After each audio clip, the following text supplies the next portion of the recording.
A King for the Sorceress. The Dragon Kings of Fire and Ice, Book 2, by Amelia Shaw. Narrated by Catherine Bilson.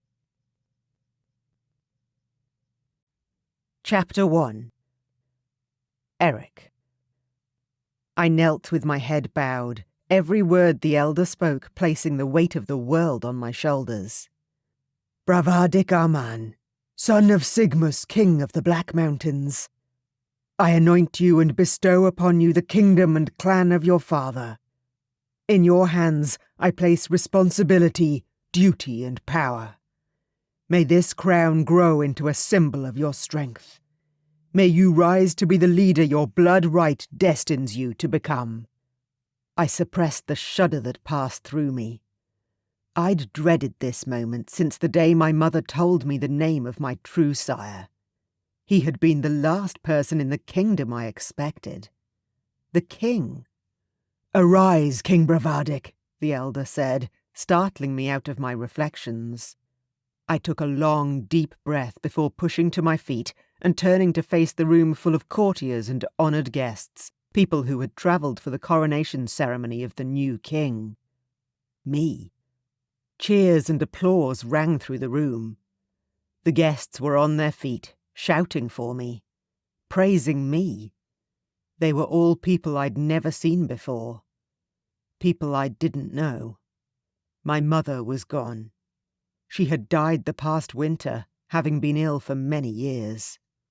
Pain squeezed my chest at the thought of her, as though someone had reached inside my ribs and grasped hold of my heart. If I tried, I could picture her standing in the crowd, looking up at me, her eyes shining with devotion and love. She would have been so proud to see me take the throne. Despite the fact I never wanted it. I still didn't.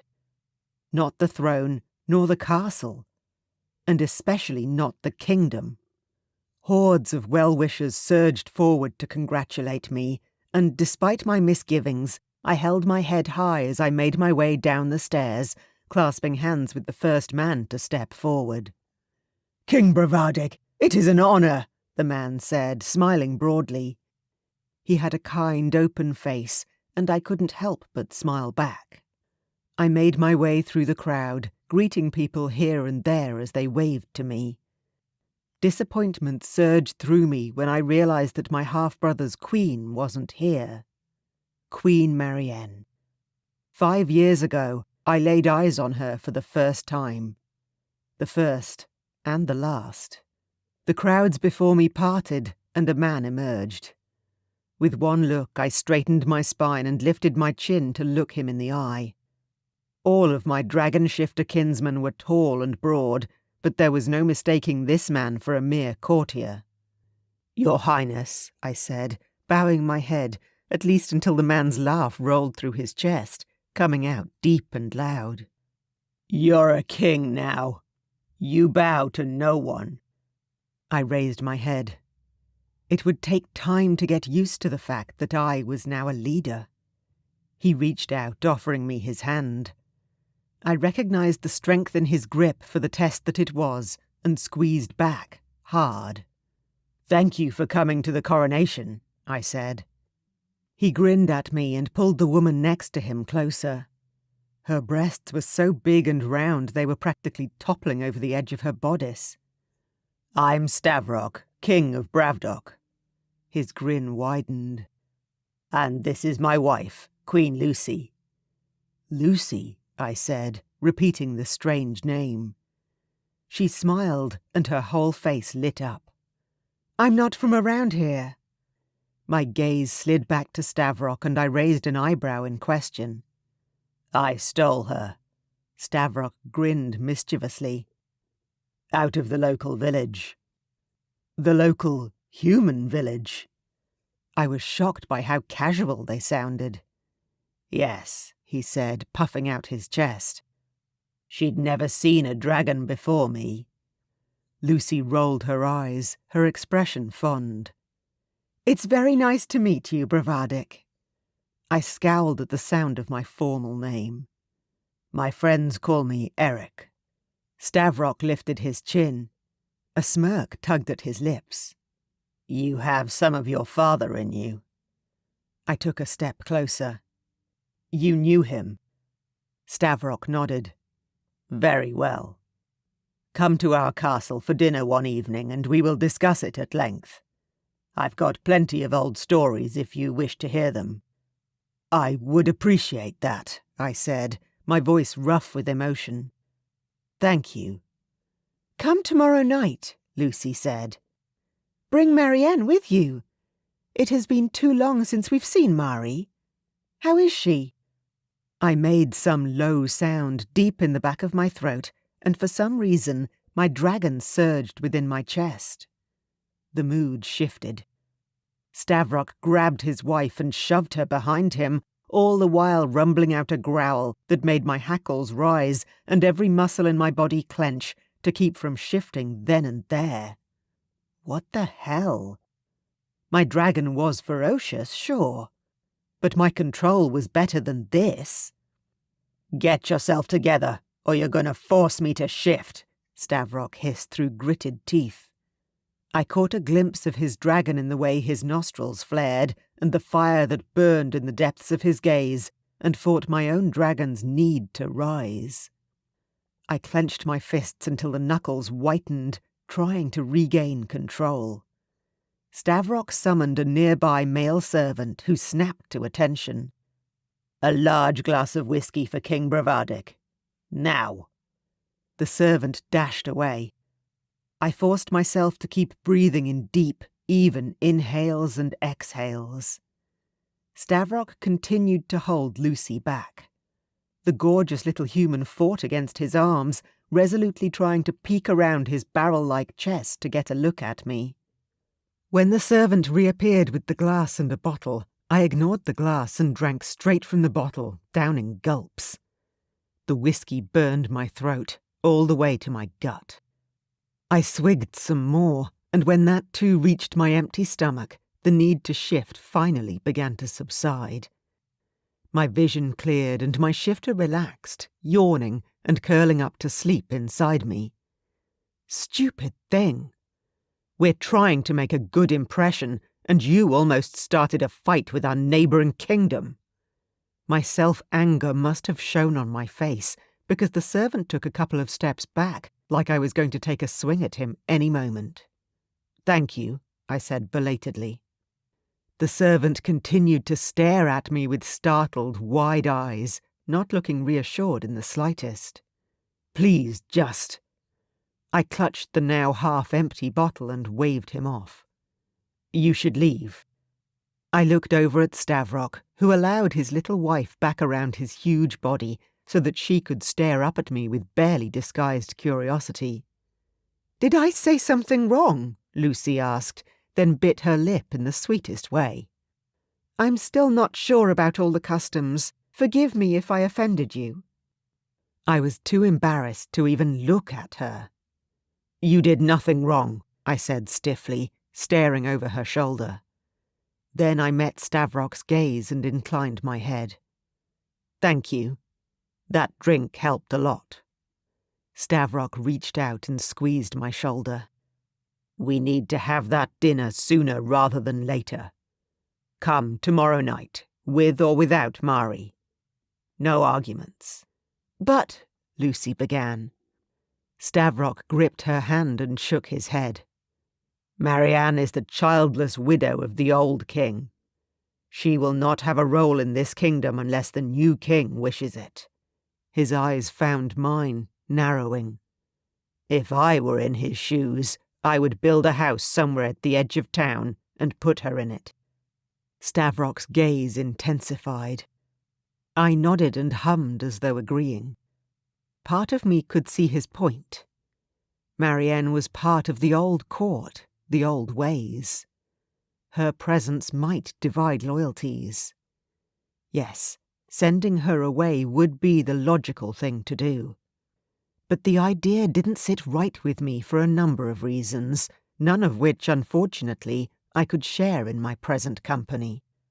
"Where is Mari, by the way?" Lucy asked as she glanced around, scanning the crowd as if the woman might appear at any moment. You haven't shipped her off already, have you? Mari. I liked the sound of the shortened name. Stavrock and Lucy obviously held an affection for my half-brother's widow, despite the fact that Stavrock had just urged me to ship her off. I shook my head and lifted the bottle of whiskey, taking another sip to calm the way my frame was going rigid again. No. I looked down into the bottle, swirling around the liquid inside to avoid her gaze. I wouldn't do such a thing. In that case...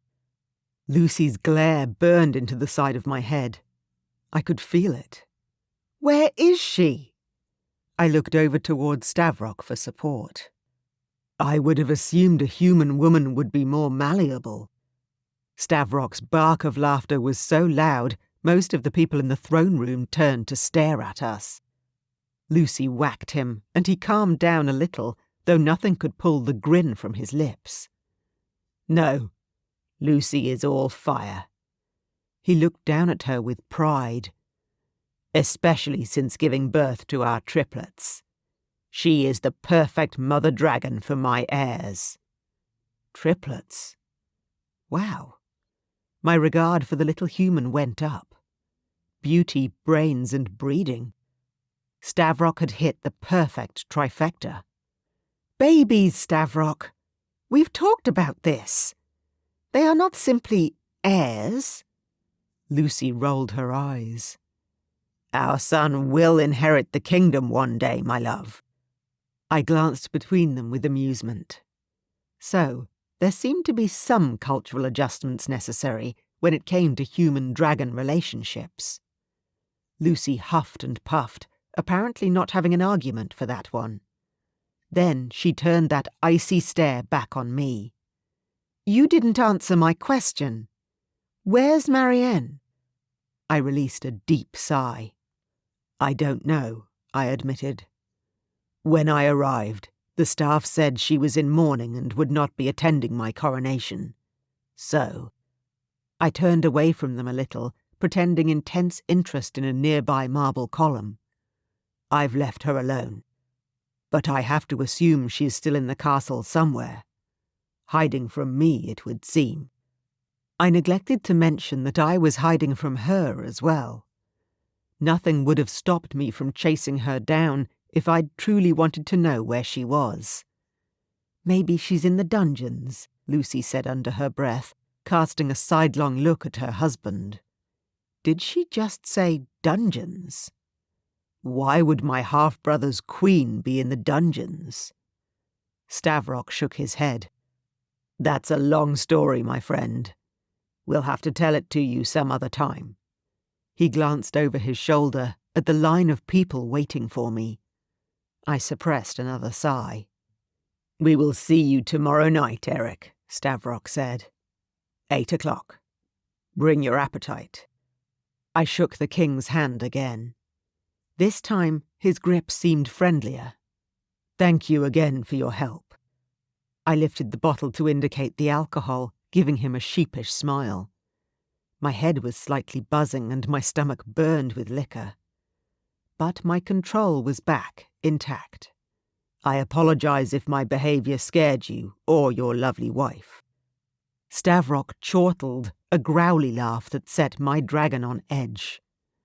Eric, the only reason I didn't take your damn head off was because you obviously don't have much experience controlling your emotions. That has to change, and I'll be happy to help. I gave the king a small smile, trying to remain calm. Rumour was that Stavrock had killed my half-brother in hand-to-hand combat. He was a tough warrior. Not one to cross, that was for sure. No hard feelings, then? I asked. As the king, I needed allies. And despite his ferocity and loud, bombastic manner, I sensed that Stavrock had a good heart underneath. Stavrock grinned. As long as you stop staring at my wife's, we're all good. Oh, of course. Had I been looking there? My mind was still on Marianne, or Mari as they had called her, and whether I should insist she came out of hiding. inadvertent staring at Stavrok's wife. Chapter 2. Marianne. I watched my husband, King Magnic of the Black Mountains, die at the hand of another Dragon King in mortal combat. It was by far the most traumatic day of my life. It was also the most liberating. From the moment my magic began to show itself, my destiny had been set in stone. I'd been all of 16 at the time. I didn't know how to control my powers, and I couldn't hide them. The power that stirred within me made me a worthy prize. I was to be a royal bride. My parents had fought to make the king wait until I was 18 to claim me. For 10 long years, I'd been the queen of a clan ruled by a tyrant. In the town below us, the distant chime of bells rang out. They were still celebrating, ringing in their new king. The day of Magnic's half-brother's coronation had been a long time coming. Hope was in the air, and the entire kingdom felt it. The servants carried the rumours all the way to my tower. This king would be different. Not capricious and power-hungry like the last, and the one before that. A shiver coursed through my body at the mere thought of Bravadik. Eric. I whispered the more familiar name into the silence. Only the wind answered me. The silken curtains fluttered, billowing outwards. I collapsed onto the nearby couch, revelling in the soft velvet cushions that surrounded me. This place was my oasis. It sheltered me from the pain of the world outside. But I couldn't stay in here forever. Sooner or later, these walls would come crashing down, and reality would intrude. I had to be ready. I had to think. With a small sigh, I rose from the couch and paced around my room. It was a cosy space, full of books and plush decorations. Colourful rugs covered the floor, and a large lantern hung from the ceiling, casting the furniture with a warm glow. Magnic himself had told me of Bravadik many years ago. His father's bastard son, and the only true challenger for the throne. He was low-born, the child of some village woman, and known in his hometown as Eric. He had been raised down in the valley, far away from court, and that was likely the only reason Magnic had not had him killed. I'd seen Bravadik only once, on a royal tour, 5 years into my marriage. The moment stood out sharply in my memory. Even now, the thought of that day filled me with a cacophony of feelings. Happiness, love, and terror. From the moment I lay eyes on Bravadik, I knew. He was my fated mate. It had been more than 5 years since that day. The day my heart broke in my chest, when I knew we would never have the chance to be together. The original joy I had felt when I saw Eric had been crushed mere seconds later. I could never know him, nor love him. I'd been forced to marry a man who had claimed me for my magical power. Magnic was a distant, cold husband. He neither desired nor loved me. I was a tool to him, just another weapon in his arsenal. The fates had cursed our union. My barren womb and untouched heart were a true testament to the emptiness of our marriage. I turned my head toward the banging on the door and called to whoever was on the other side. I gave instructions that I don't wish to be disturbed. Queen Marianne. My stomach dropped at the sound of the voice. I had never heard it before, and yet I knew it. Somewhere deep inside, the familiarity called to me. In my dreams, like an echo carried on the wind. I raced to the door and bolted it with trembling hands.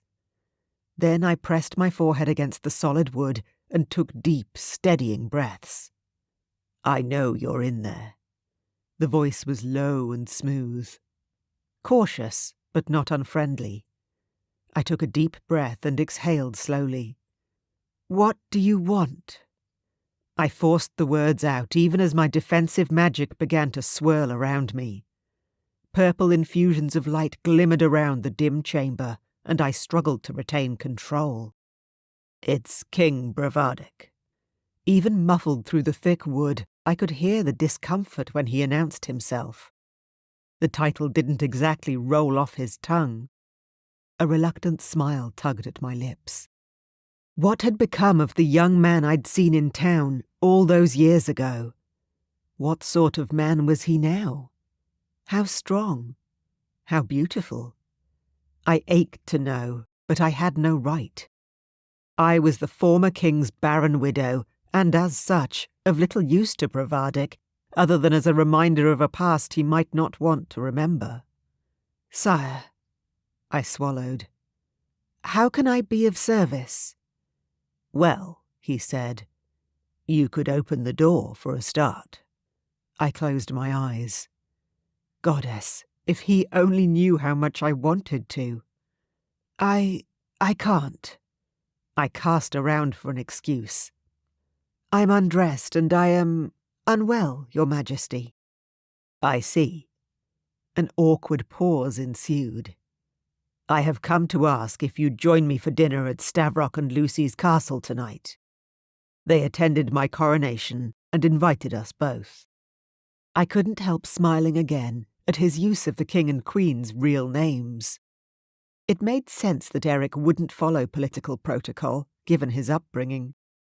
He would be a breath of fresh air in noble circles, and I wished, more than anything, to be there to see him flourish. But it would break my heart all over again to be so close to my intended mate and yet be unable to touch him. I turned and pressed my back against the door. A deep ache was building inside my belly for the man who stood on the other side. "If you are unwell, however." His voice fell silent. "You must go to dinner," I forced myself to say. "Stavrock is everything a king should be. Strong and kind, a true father to his people. And Lucy is a beautiful soul. She's a worthy queen and a perfect match for him. You could not wish for better mentors, Eric." There was a heavy silence. Then I realized my mistake. My eyes squeezed shut. Damn. "Eric, how do you know my name?" I swallowed hard and wrapped my arms across my chest. "I saw you once," I said. "Years ago. Magnic pointed you out in the crowd." I cleared my throat at the silence from the other side of the door. "I confess, I kept tabs on you through the years. I hoped one day you would find the way to your rightful position here at court." He didn't answer for a long moment. "You're the one who told them where to find me." I blinked rapidly as tears formed in my eyes. I wanted to hold him so much, kiss away the frown that was surely pulling at his perfect skin. But I had no right. "I must lie down now, sire. Please go to dinner. Give them my apologies." My eyes fluttered closed. "Send my blessings to Lucy and the new babies. They will be breathtaking, I know it." This time I lost the battle, and hot tears slid down my cheeks. To have a baby of my own, it was a long-held dream. A fruitless one, of course, but that didn't stop the need from rising up on occasion. "I will, Queen Marianne." There was a drawn-out pause from the other side of the door. I pictured him there, waiting, lingering. "Thank you." I turned back and touched my palm to the wood. "I am no longer the Queen, Your Majesty. You can call me Marianne. My husband is dead, and you will soon find your own bride who will be queen and rule alongside you." I heard a soft, light scraping sound against the door, as though he too had pressed his hand against the wood. "You'll always be a queen, Marianne," he said, and I moved my hand to my mouth to contain the sob that threatened to escape. Eventually, I sensed him moving away from the door. "Good night." I held my breath as his footsteps retreated down the stone hallway. Once nothing but silence remained, I collapsed onto my bed and began to cry. My destined lover, my fated mate. He had walked away from me. and my heart broke all over again because I knew it was for the best. Eric. "What's the fastest way to Stavrock's castle?" I asked Thomas, the head of the house. I still hadn't quite worked it all out, but he seemed like someone I could trust. "The fastest, sire?" A smile lit up his face. "Technically, that would be flight." I grinned. I liked that idea. It would certainly make a statement.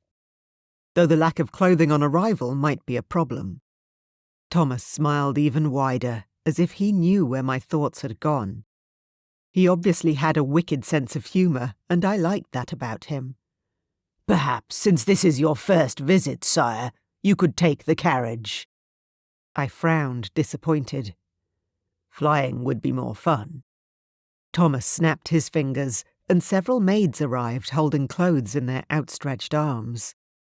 "I thought you might say that, so perhaps you would take the carriage today and take along a few changes of clothes, so that next time you wish to visit, you will have something to change into when you arrive." I slapped him on the back. "You're a genius." He checked his wristwatch. "And you will soon be late, sire. The carriage has been prepared. It is waiting for you at the castle gates. So please, my king, enjoy your evening, and we will see you later tonight. Or tomorrow, if you so choose." I flicked up my eyebrows. "Tomorrow?" "Yes. King Stavrock may invite you to stay. If he does, please take the opportunity to view his kingdom in the daylight. There are many changes he has implemented that, if I'm allowed to be frank—" "Always," I told him. "That perhaps your highness would look at implementing here. In our clan. For our people." Thomas tilted his head, looking at me thoughtfully. "There is a lot of good you can do, sire." I nodded. I was under no illusions about being able to rule the kingdom without support from others. This role was new to me, and I welcomed his guidance. "I will certainly take that advice. Thank you, Thomas." He smiled and indicated the stairs behind me. "You must go. The maids will follow you and pack your clothes for you." I glanced over at the little blonde woman, who was eyeing me as though she would like to do more than lay out my clothes for me. Perhaps she would accompany me for the drive.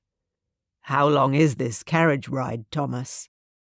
Thomas frowned, catching my drift. His eyes flickered over to the maidservant, and he dismissed her with a wave of his hand.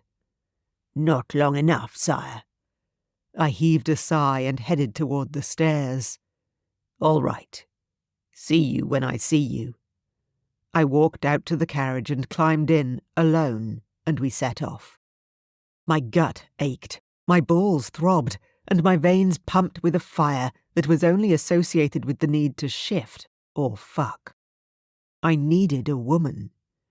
It hadn't mattered that a door stood between us. Even speaking to Marianne had left me hard and wanting. I needed some relief from the pain. I wasn't sure what it was about that woman. The sound of her voice, so sweet, made my head spin. Even hearing her name spoken, as Lucy had done at the coronation, seemed to set me off. But she was my half-brother's widow, and a sorceress to boot. She was off limits. Yet she stirred my dragon like no other, and I wasn't sure why. If I ever got my hands on her, I was afraid I may never let her go. Not that she would want me, I reminded myself, as I always did whenever my thoughts wandered to Marianne. She'd been wed to my older brother, the king. Surely, compared to him, I was a low-rate, pathetic bastard. Queen Marianne would never look on me with anything but pity. Chapter 3. Arriving at Stavrock's kingdom was like driving through another dimension. The streets were clean, the houses were all brightly lit, and smoke billowed from the chimneys. His people were obviously wealthy, and it made my stomach churn to think of how my mother and I had lived for so long. The struggle of our friends and neighbours. The taxes on the people. My people now. When the carriage rolled to a stop outside the actual castle, I got out and stared up at the incredible monument in front of me.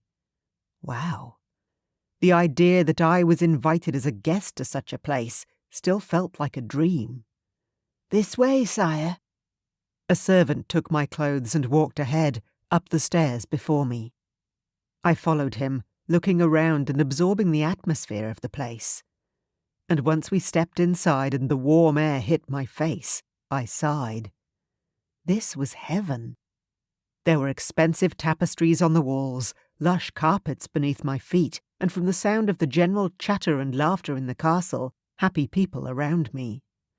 The servant turned toward me. "I believe the main throne room is ahead, sire. I will take these clothes to King Stavrock's staff."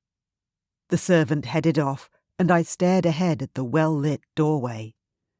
"Eric, is that you?" Stavrock called from the end of the hallway. I inhaled deeply and squared my shoulders. Time to be a king. I strode forward, entering the room and realizing it was a large sitting room. A huge fireplace was stoked with wood and welcoming flame, and in front, a set of large leather chairs seemed to beckon. Stavrock stood by with a bottle of alcohol. I grinned at the huge man and walked forward to greet him.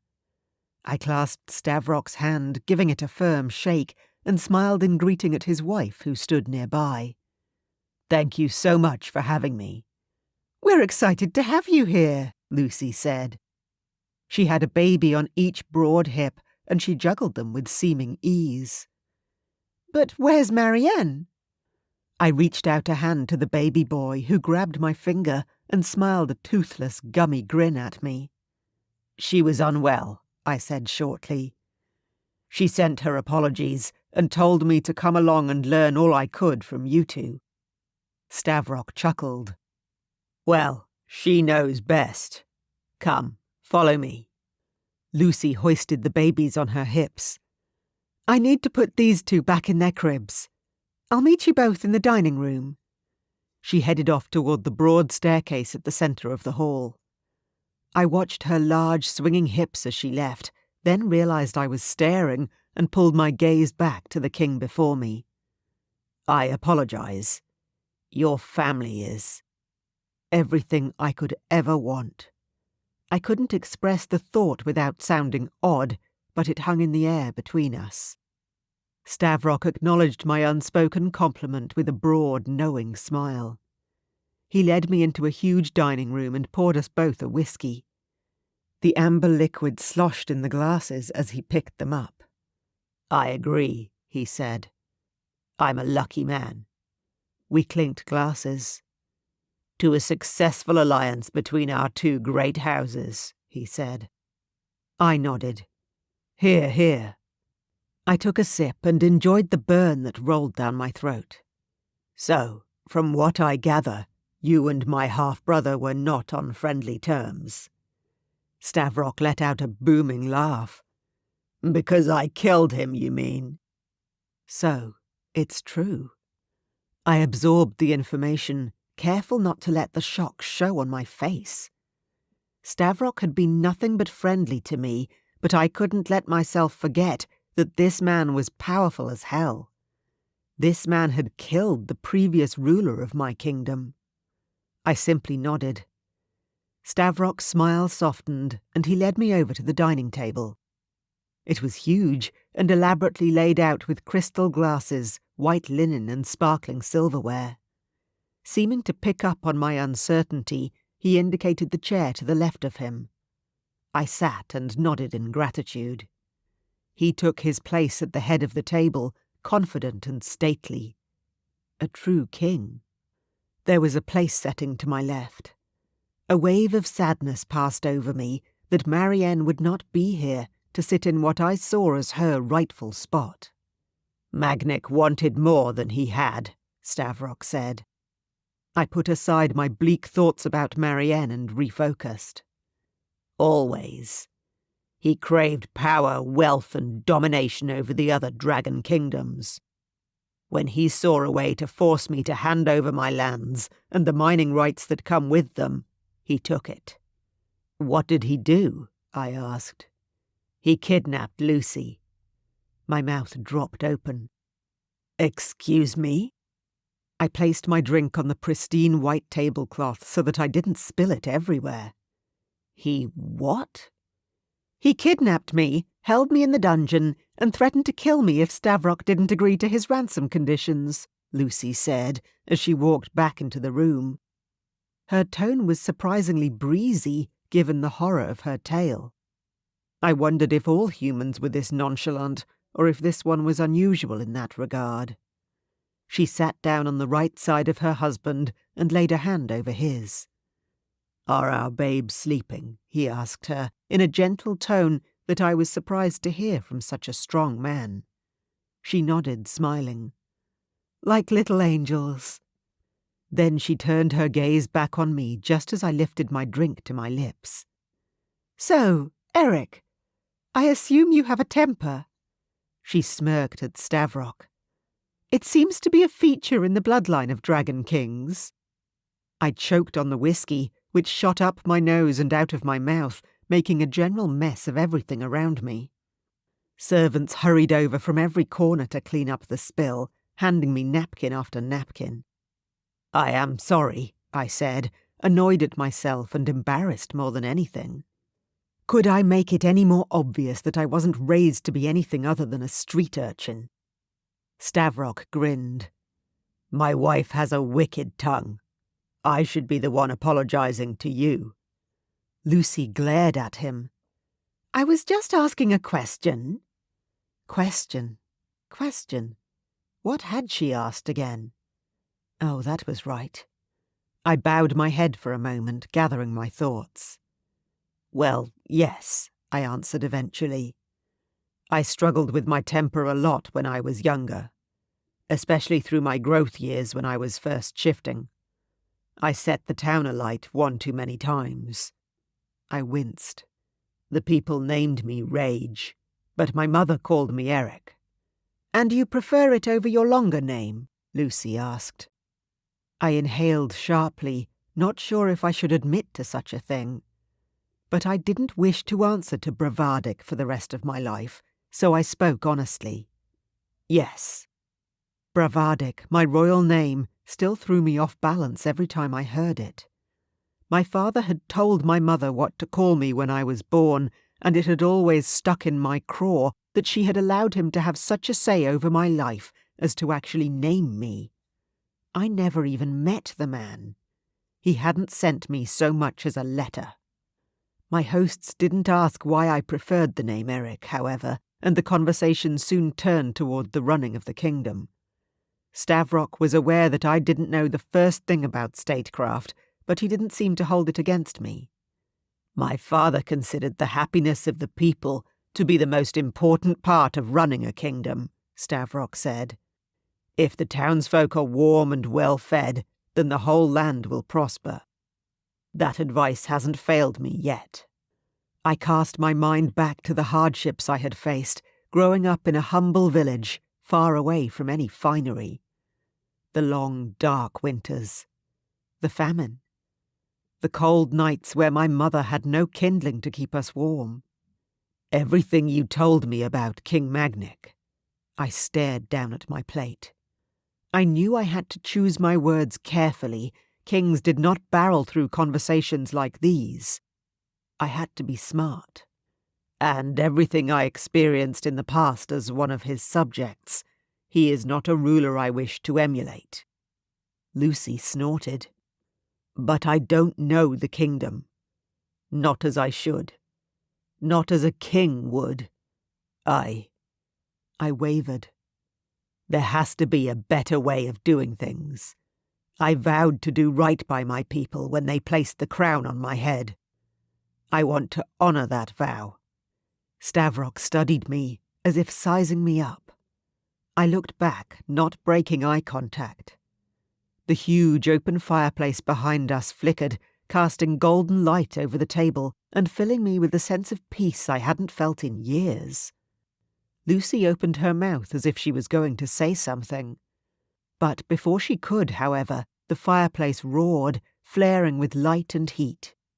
Flames shot upward and sparked out of the grate. The room filled with the sound of cutlery clattering against plates as Stavrock, Lucy and I looked around with astonishment. "What?" Stavrock began. At the other end of the room, the double doors opened with a boom. A female figure stood in the doorway, flanked by 2 servants. "Your Majesty, Dowager Queen Marianne of the Black Mountains." I froze in my seat. Stavrock and Lucy stood up from the table. "Marianne!" Lucy swept toward the visitor, pleasure visible on her face. "Eric said you were ill. I'm so glad you made it." Stavrock murmured something to me, but I couldn't understand his words. My head was buzzing. Panic and adrenaline flooded through me, and my heart thundered in my chest. Marianne stood in the doorway for what felt like an eternity. I watched, transfixed, as she began to move toward us.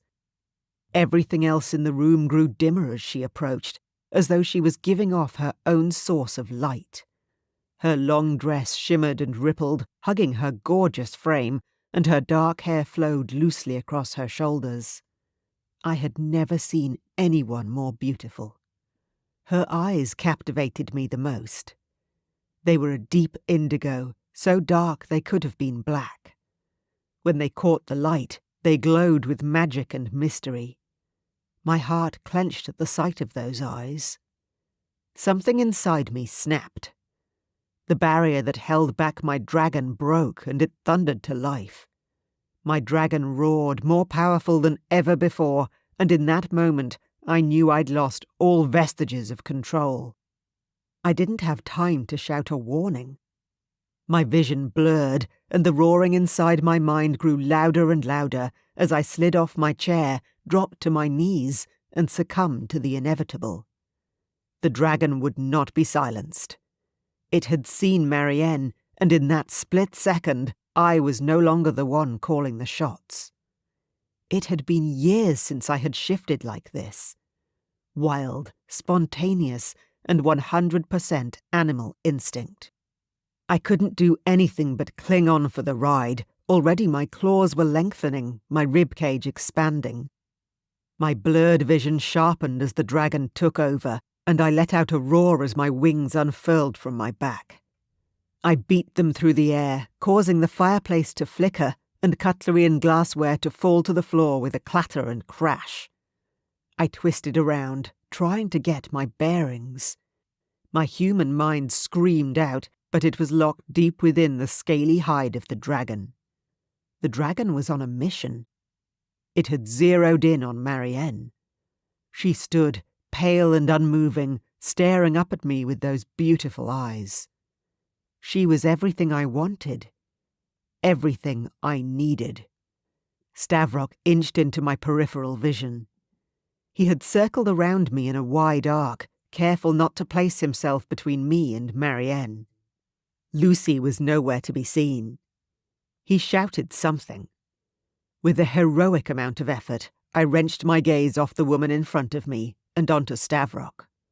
My claws dragged along the floor as I moved toward him, and I growled, but he didn't back down. He was still yelling. What was he yelling? "The windows!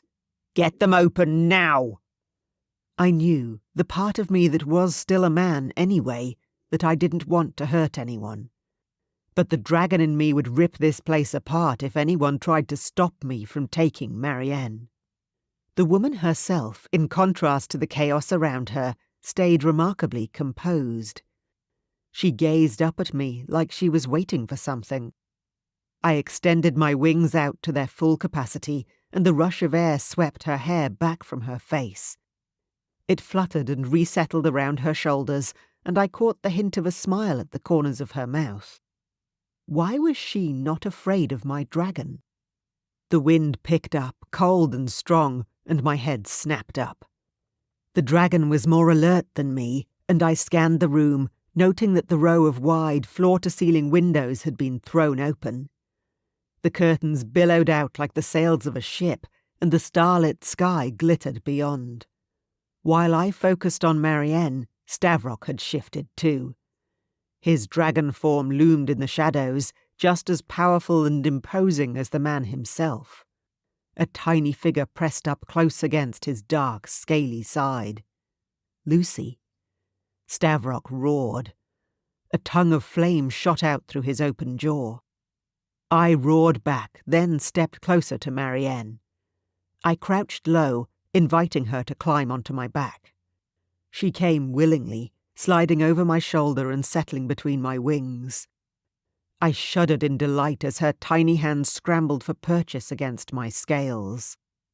I spared a final glance at Stavrock. Our eyes met, and an understanding passed between us. Then I leapt to the closest open window and launched with Marianne up and into the night. Chapter 4. Marianne. The harsh winter winds rushed around me, tearing at my hair and gown. If I were fully human, I would have been half frozen by now. But I wasn't just a woman. My magic shimmered and pulsed through the air, sending trails of heat through my core. Eric's huge shoulders shifted beneath me, and I moaned at the wonderful sensation of touching him. Could he feel my warmth spreading through his back as he flew? My legs clenched tight around him, and his wings beat the air with renewed force. Power simmered in my veins. In that moment, I could have moved mountains if I had to. I needed Eric, and I was hopeful that nothing would stand in our way tonight. I was so caught up in my musings, I barely registered when his feet hit the stony parapet of the high north tower. I let out a breathless laugh when his wings brushed against my back, preventing me from falling off during the abrupt landing. Such a gentleman. He released me, and I slid off his back, moving away so he had space to shift back to human when he was ready. He staggered back from me. The air was already shimmering, and before my eyes the dragon dissolved away, leaving the man, naked and panting, in its place. This moment, here and now, felt like our first true meeting. There wasn't anything between us any longer. No husband, no ceremony, no court protocol to follow. We were completely alone. Eric was tall and lean, with shaggy hair that fell to his sharp jawline. His stature was powerful. Anyone could see at a glance that he was a true dragon king. He was trembling. His eyes were shadowed, and his face turned away. He wouldn't look at me. Was he afraid? Had he felt my magic as we were flying back to the castle? A shock wave of pain seared through my chest at the possibility of his rejection. Did he think I would hurt him? I reached out a hand toward him, and he flinched. "Don't," he said, his voice low and gravelly. The words shot right to my core, and warmth spread through my belly, even as a sob caught in my throat. He didn't want my touch. Slowly, I retracted my hand. We stood on the castle rooftop, at a stalemate. Neither of us moved. I was pretty sure neither of us breathed. Then his gaze slid to meet mine, just for a second, before darting away. Oh. He wasn't trembling out of fear. He was holding himself back. I could see it now, the tightness in his strong frame. The way the muscles bunched together in his forearms as he squeezed his hands into white-knuckled fists. It had been 5 long years since anyone had touched me. The day I'd seen Eric, everything changed. From the moment I realized he was my fated mate, I knew I could never give myself to the king again. Magnic declared me barren when I said, "No more." I hadn't been able to give Magnic heirs, but I could give him the power he sought. He valued the latter far more than anything else. He agreed to the physical separation happily enough. Our marriage bed had been cold ever since. With Magnic there had been no intimacy, and for years I had convinced myself I didn't need such things in my life. But I was wrong. So wrong. And standing here in front of Eric, the longing for him drowned me, flooding my senses until I couldn't think about anything else. I needed him. Slowly, so as not to startle him, I crept forward. My steps were feather-light against the flagstones. I could move soundlessly when I wanted to, and I kept my stance loose and relaxed. I wasn't afraid. He wouldn't hurt me. We were so close now that I could feel the body heat coming off him in waves. It warmed the air around us and intensified my own desire. Gently I reached out and cupped his forearm, encouraging it toward my body. His trembling increased. I placed his large, hot hand against my skin, over the neck of my low-cut gown. My chest heaved beneath his touch, and ripples of warmth spread through me, undercutting the coldness of the night. The ripples became waves, lapping into every corner of my mind and body. Like a prism, the world exploded with light and colour. The images came to me in flashes. A silk canopy, a cheering crowd, flower petals thrown into a blue sky, vows, an altar, laughter, wine glasses sparkling in the sunlight. My hands trailing over his bare chest, his arms encircling me, protecting me. A kingdom, our kingdom, bright and thriving, life renewing, fruit trees blossoming. Our children running alongside us as we walked together, unhurried. Free, happy, fulfilled. The visions vanished as quickly as they had come, slipping away into the darkness. All that remained was Eric. Chapter 5. Eric. I don't know how long I lay there in the darkness, holding Marianne in my arms. Even though I was exhausted, every muscle in my body wrung out and sated, my mind buzzed. In sleep, Marianne burrowed into my chest, and my heart melted. I brushed her long, dark hair off her bare shoulder and smiled to myself as I tucked her closer against me. I couldn't make sense of what had just happened. My shifter was a powerful one, my royal bloodline made sure of that. I had always been stronger than the other men in my village, and my dragon could fly great distances without tiring. Sure, I had a reputation for losing my temper. But uncontrollable shifting, and then claiming my half-brother's wife, that was on a different level. In truth, the lack of control scared me. There seemed to be one common denominator, one factor that set my dragon off like no other. And I was currently sharing a bed with her. As it was, I couldn't bring myself to worry too much. The evening had taken an unexpected turn, but not an unwelcome one. I should probably send Stavrock and Lucy a thank-you gift basket. I almost laughed aloud at the thought, but managed to keep in the sound, fearful I would wake my lover.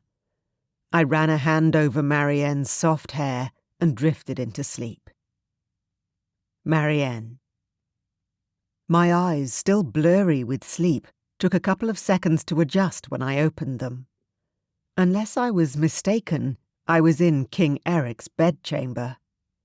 The room was large and beautiful, and through an archway I spied a small sitting area with a vista through the window that overlooked the snowy mountains. The silk canopy over the bed exactly matched the one I had seen in my vision. These rooms at the top of the North Tower had stood empty for years. Magnic and I had never slept here. He preferred to sleep nearer the heart of the castle, where the bank vaults lay filled with gold coins and other treasures. My old rooms in the East Tower had been at the other end of the castle from Magnic, as far away from him as possible. Eric didn't know about any of that. To him, these rooms likely meant nothing.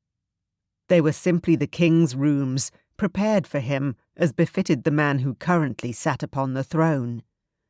The servants had removed dust sheets, polished the candelabra, and swept back the curtains to reveal the rolling hills of the valley below us. Glowing coals slumbered in the grate, and the bearskin rug spread out before the fire looked soft and inviting. On a whim, I slipped out from between the sheets and padded over to sink my bare feet into the rug. I had always thought of this castle as gloomy and oppressive, but with Eric by my side, I was starting to appreciate its beauty. A grumble came from the bed. Eric had flung out an arm into the empty space. His face was buried in the pillow, but I could already picture his furrowed, displeased brow. He was no good at hiding his emotions, even in sleep. With a smile, I crept back to bed. He enveloped me with his long limbs, and I sighed with contentment and relaxed against him, readily submitting to the cuddling. The king's bed in the royal suite. I never thought I'd actually end up here. It was ironic, given I had been Magnic's wife, but somehow I felt more like a queen right now than ever before. I fell asleep again wrapped in Eric's arms, with a smile lifting my lips. When I woke, warm, golden sunlight poured into the bedchamber. I was no longer within the tangle of his limbs. I lay curled up on my own side of the bed. I could feel the indentation of his weight behind me, but we must have separated at some point. I suppressed my disappointment and rolled over to face him. He was already awake. His gaze slid away from mine, his expression guilty, like I'd caught him out on something. Had he been watching me sleep? My lips quirked into a smile. After a minute, he grinned back. There was a hint of hesitation, but his expression was warm and genuine all the same. Marianne. His eyes roved over my face, dipping lower before snapping up again. I suppressed a giggle. He had seen much more than my bare shoulders, after all. Last night, I must apologize. I tilted my head, confused. I wanted nothing more than to curl into him once more, run my hands over his chest, and press my mouth against his. But I resisted. I wasn't aware there was anything to apologize for, I said, keeping my tone gentle. Unless. The room was still toasty warm, but a shiver ran up my spine. Did you not wish to have me, sire? No. My mouth dropped open, and I met his gaze with wide eyes. He didn't want me. I didn't know what to say, but he shook his head. I mean, yes. I did, Marianne. He swallowed. I do. Relief and pleasure thrummed through me. Then, sire... Please, he interrupted. Don't call me that. You're my king, I said carefully. I will do as you wish, of course. Somehow he looked even more miserable. My heart sank. I wanted him, and he clearly wanted me. So why did the space between us in this bed feel as though a chasm lay between us? Marianne, I just meant, call me Eric. Please. He reached out to lay a hand over mine. The touch was sweet and simple, a mile away from everything that had occurred last night.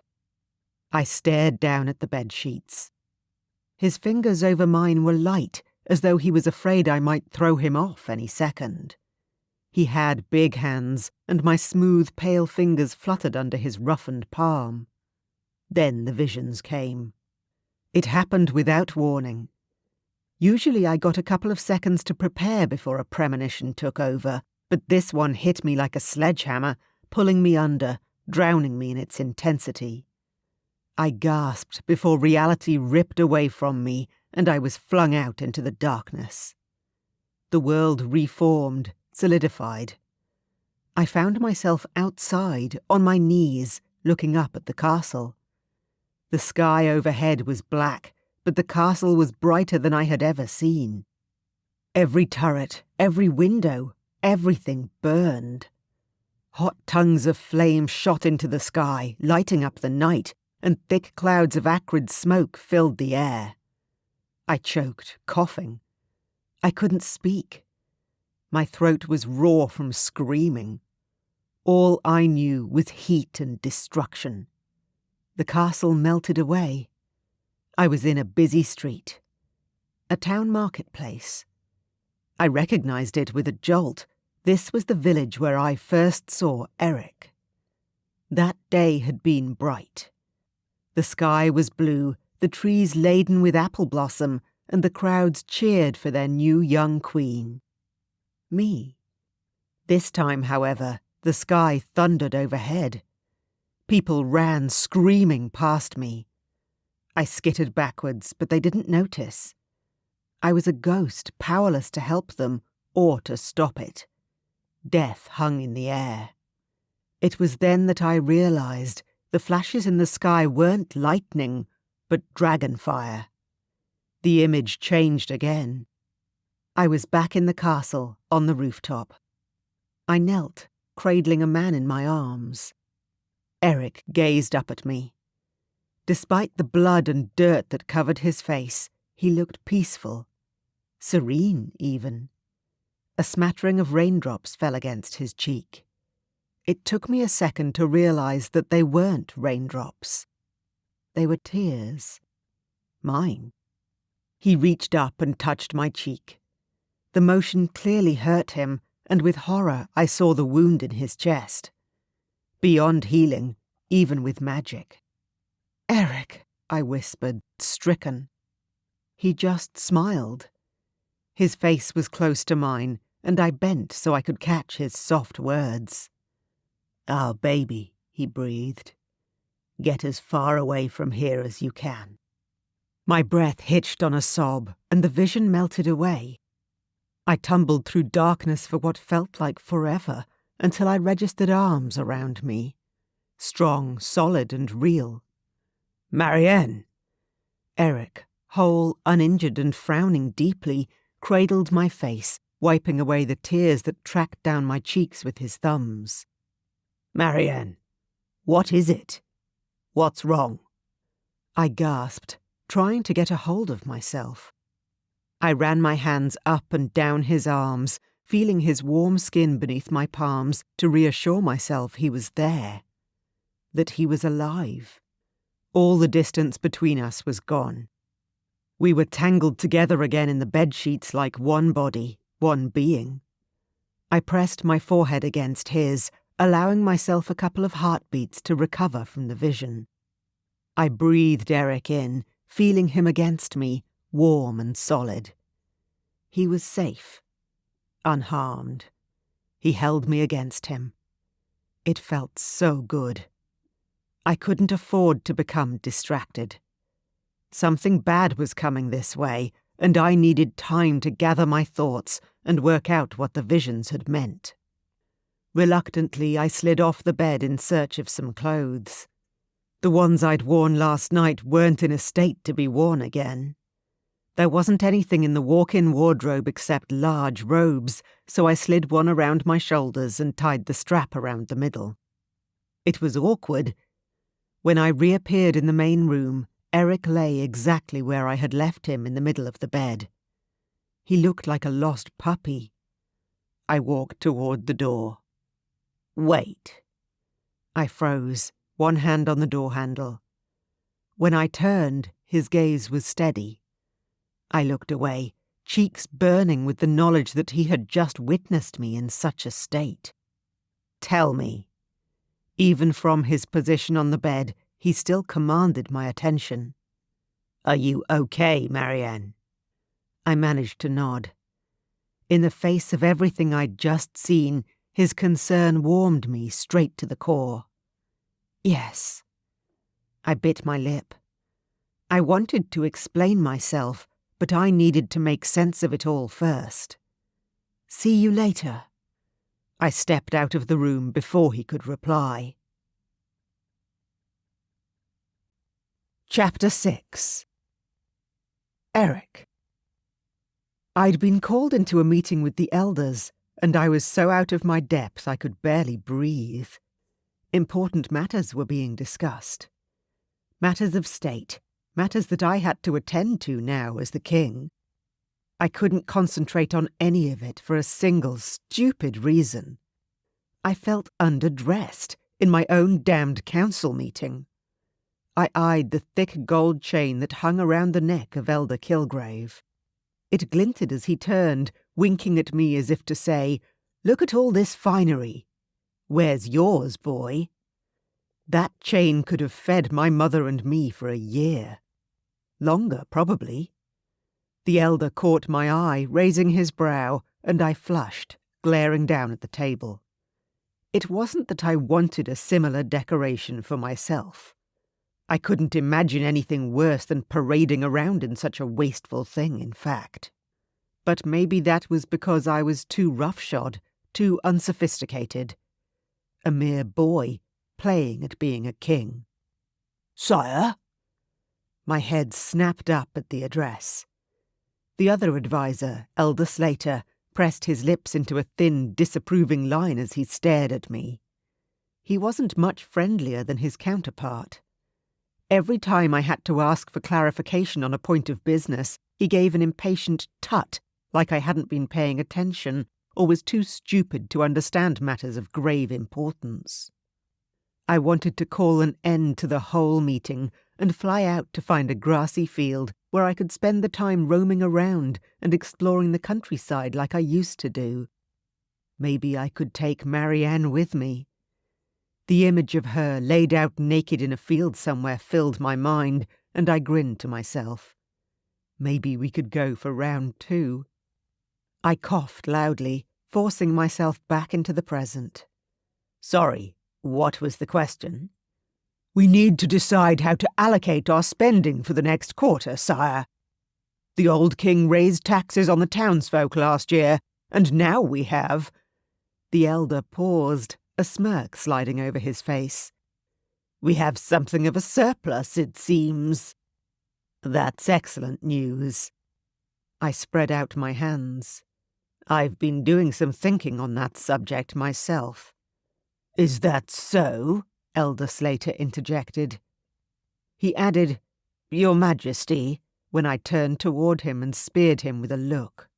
Somehow the way he said it made the phrase sound like a question rather than the statement of fact it was. "Yes." I straightened up. I refused to be cowed by either of these men. I was now their king, whether they or I liked it or not. I knew my own instincts well enough, and they'd rarely let me down before. What I was about to say felt right. "I want to issue a decree," I announced. "Our people shall have free heating and water and electricity. All of the costs will be covered by the crown." "But, sire—" I held up a hand, interrupting Elder Slater. "You won't change my mind. I've spoken to Stavrock about this," I continued, ignoring the matching glowers I received from both of the elders. "I don't see why the system that works so well for his kingdom can't also work for ours." Elder Kilgrave clutched a hand over his heavy chain, like I was about to rip it off his neck at any moment and hand it over to the poor. "Your Majesty, those funds are needed for castle upkeep." He pursed his mouth. "Not the trivial plight of the common folk." I refrained from pointing out that, until very recently, I had been one of the common folk of whom he spoke with such disdain. A single pointed glance around the high-ceilinged chamber told me the whole story. The grand fireplace, the gilt mirrors, the sparkling gilded ceiling. This was where the money was spent. On excessive luxuries that were not necessary, nor had any function. Perhaps I should consider taking that necklace of his and using it to feed the hungry. I can't see any urgent repairs that need doing. I tilted my head and narrowed my eyes, daring them to disagree. Please, feel free to point out anything I might have missed. What Elder Kilgrave means, sire, Elder Slater began, rolling up the documents spread out over the table in front of us, is that the royal funds are a serious matter. Frivolous spending such as this, it would not be a good start to your reign. Please trust that we are trying to help you. The way he said it left no room for debate. He spoke as though I were an ignorant child who needed to be taught a lesson instead of a full-grown man. Their leader. I clenched my jaw, tight. The room, so cosy and elegant only moments before, felt stuffy and restrictive. The walls pressed in on me, and a wave of crushing claustrophobia sent me reeling. It wasn't in my nature to back away from a fight, but I couldn't let my temper rise. Now that I was king, I needed to wield far more control over my emotions than I ever had before. This was a battle I didn't know how to win. This wasn't some bar fight. This was politics. I didn't have the right weapons, and the rulebook was a total mystery to me. I was forced to retreat. My heart pounding, I yanked open the door and left the council chamber before they could patronize me further, and before my rage could fully ignite. I was totally out of my depth. I may have forestalled my temper for today, but what about tomorrow? Or the next day? Or next week? What did I know about statecraft? Or leadership? I was playing pretend, a dragon king in name only. It was merely a matter of time before everyone in the whole kingdom would come to realize it. Marianne. I spent the better part of the morning walking around my suite in the East Tower out of sheer force of habit. I knew every nook and cranny, every pile of books, every cushion and candle. This was my domain, my sanctuary. Nobody was allowed inside without my express permission. When Magnic had been alive, I wasn't queen of much. But this space, right here in the tower, this was my tiny little kingdom. My small tower room where I worked my magic far away from the prying eyes of the court. Now I knew what I needed to do. I steeled my nerves and set about pulling various herbs off the shelves and rifling through my library until I found the small leather-bound volume I sought right at the top of one of my bookshelves. In silver letters the title read, Psychic Projection. I carried the book over to my desk, laid it carefully next to the small bowl I used for spell work, and leafed through the pages. Projection was not a field of magic in which I had much experience. There were other sorcerers in the realm who specialized in the art of traveling to far-off places in their mind's eye, all while remaining physically safe inside their own territory. Magnic had tried to force me to learn the art on more than one occasion so I could spy on neighbouring kingdoms for him, but I had never mastered it. Now that he was dead, I could admit the truth to myself. I'd never really wanted to master it. Not for him. I'd always wanted to help people with my magic, not spy on them. However, this was different. This time, it felt like I had no choice. I had to know. I needed to find the source of the horrifying images that flashed to the forefront of my mind every time I closed my eyes. The visions had splintered my happiness into tiny shards. I couldn't wait any longer. There was too much at stake to sit passively and wait for my kingdom to fall into ruin. I murmured an incantation, and a small ball of blue flame hovered over the palm of my hand. Slowly I lowered it into the bowl and set fire to the bundle of herbs.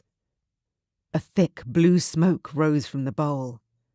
I forced myself to lean in closer, breathing in the bitter fumes and trying not to cough. This was the tricky part. I had to clear my mind totally and focus. It was normally a challenge to shut my brain down and induce the visions, but this time they were all I could think about. My vision began to swirl. The world dissolved, melting away into blackness. I concentrated on what I had seen before. The castle burning. People screaming. I flinched, but forced myself to look deeper, beyond the pain and suffering. I need to find the source. In a flash, the world turned white. I gasped in shock as phantom snow drifted against my face, settling on my cheeks and eyelashes. Cold air raked my skin, and I whirled, trying to get my bearings in the frozen iceland. A castle loomed through the blizzard, with towering turrets and a heavy iron drawbridge, built to withstand 1,000 winters. Shock sent me reeling as I perceived the truth.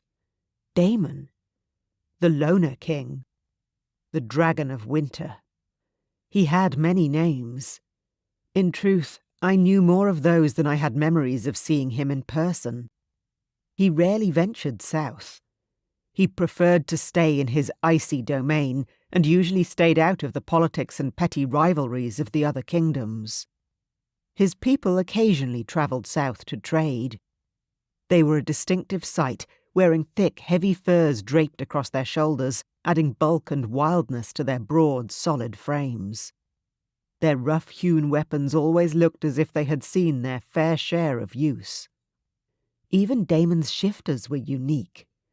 The northern dragons were pale shades of grey and white. They blended perfectly with their landscape, flying unseen through ice storms and nesting on snowy mountain tops. The fire they breathed was different, not orange, but a luminous, icy blue. As I stared up at those spiky, foreboding towers, a chill of dread settled in the pit of my stomach. In that moment, I knew I didn't need to look any further. The threat would come from the north. Chapter 7. Eric. I managed to release my anger about my doomed meeting with the elders by pacing up and down the corridor outside the council room, practically wearing a hole in the stones underfoot. After that, I wandered aimlessly through the castle hallways. Soon enough, I ended up totally disorientated. It began to dawn on me all over again. I didn't know this place.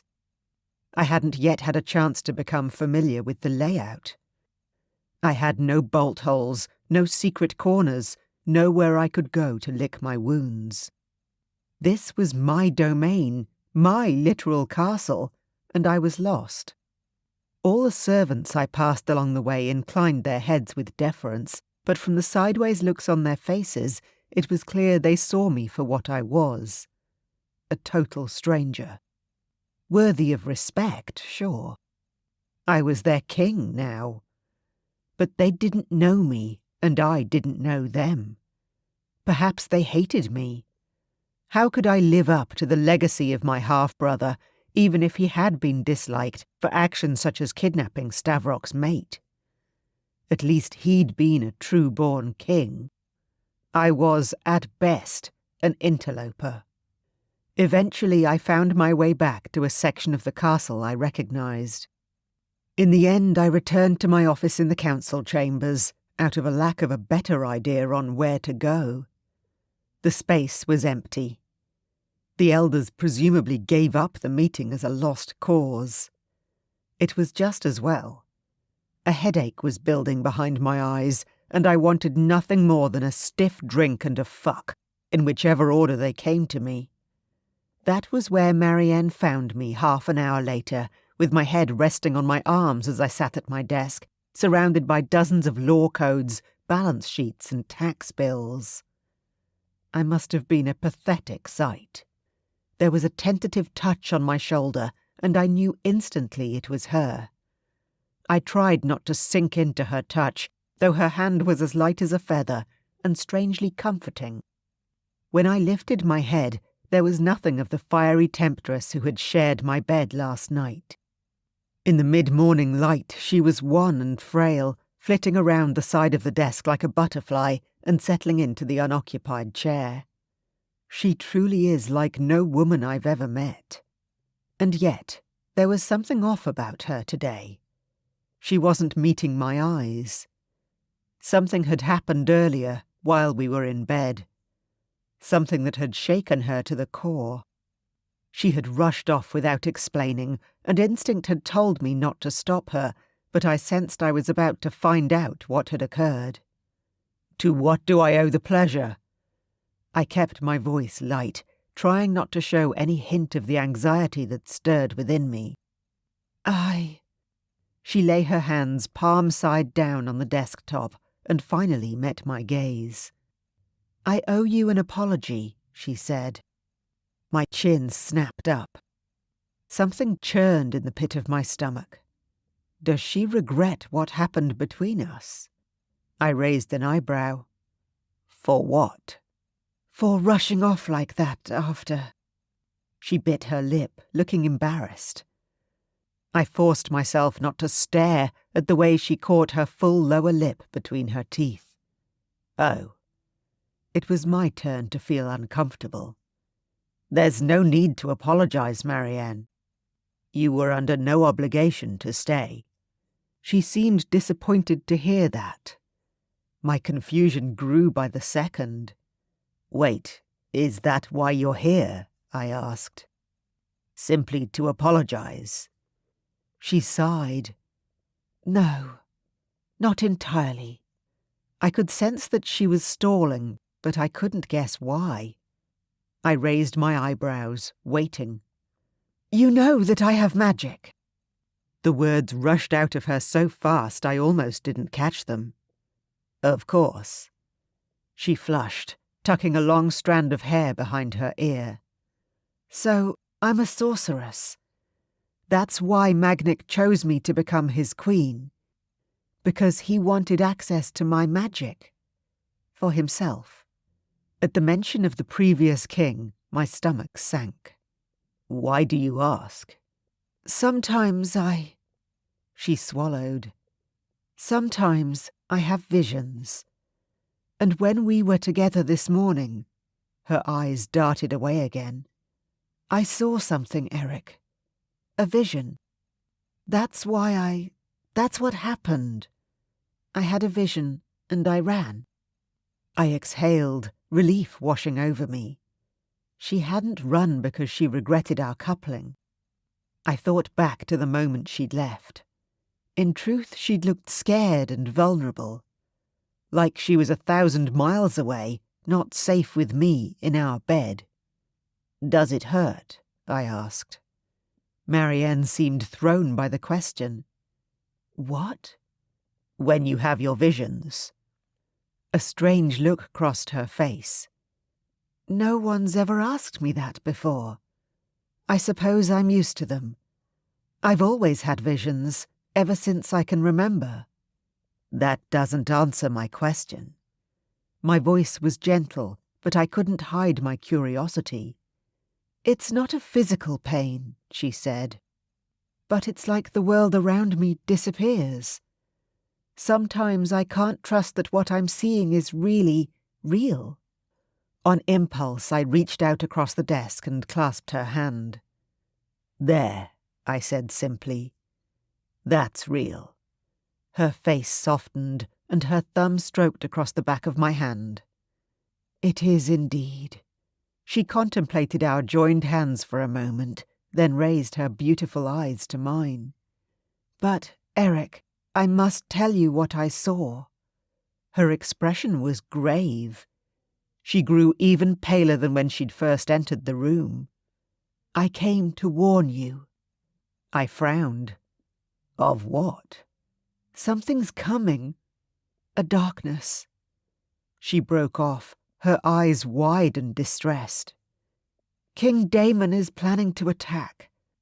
I saw the castle burn. Our people, dead in the streets. I watched you die in my arms, Eric. A tear fell down her cheek, glinting silver in the sunlight.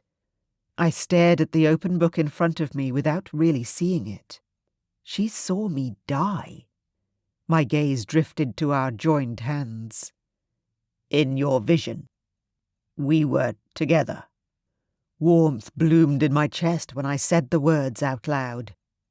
They felt right. Marianne and me. Together. Her eyes slid away from me. Gently she disentangled her fingers from mine and withdrew, leaving me oddly bereft. Yes. Those lovely eyes refused to meet mine. My surprise hung in the air between us. Surely you've already noticed, she said. You must feel it. My heart hammered in my chest. She sounded resigned, regretful. Noticed what? I tried to hold back the harsh tone, but I was getting frustrated. Feel what? Our connection. Finally, she looked up. Of course I have. My heart rate increased when I stared as if hypnotized into her eyes. They swirled and shimmered like depthless pools. The bond between us. The moment we laid eyes on one another, everything changed. She bit her lip and I suppressed a sigh of longing. Your dragon knows me, doesn't it? Why do you think it stirs every time you see me? Every time you hear my name? We were meant for each other, Eric. We are soulmates. Soulmates. Fated to be together. It was like a final puzzle piece falling into place.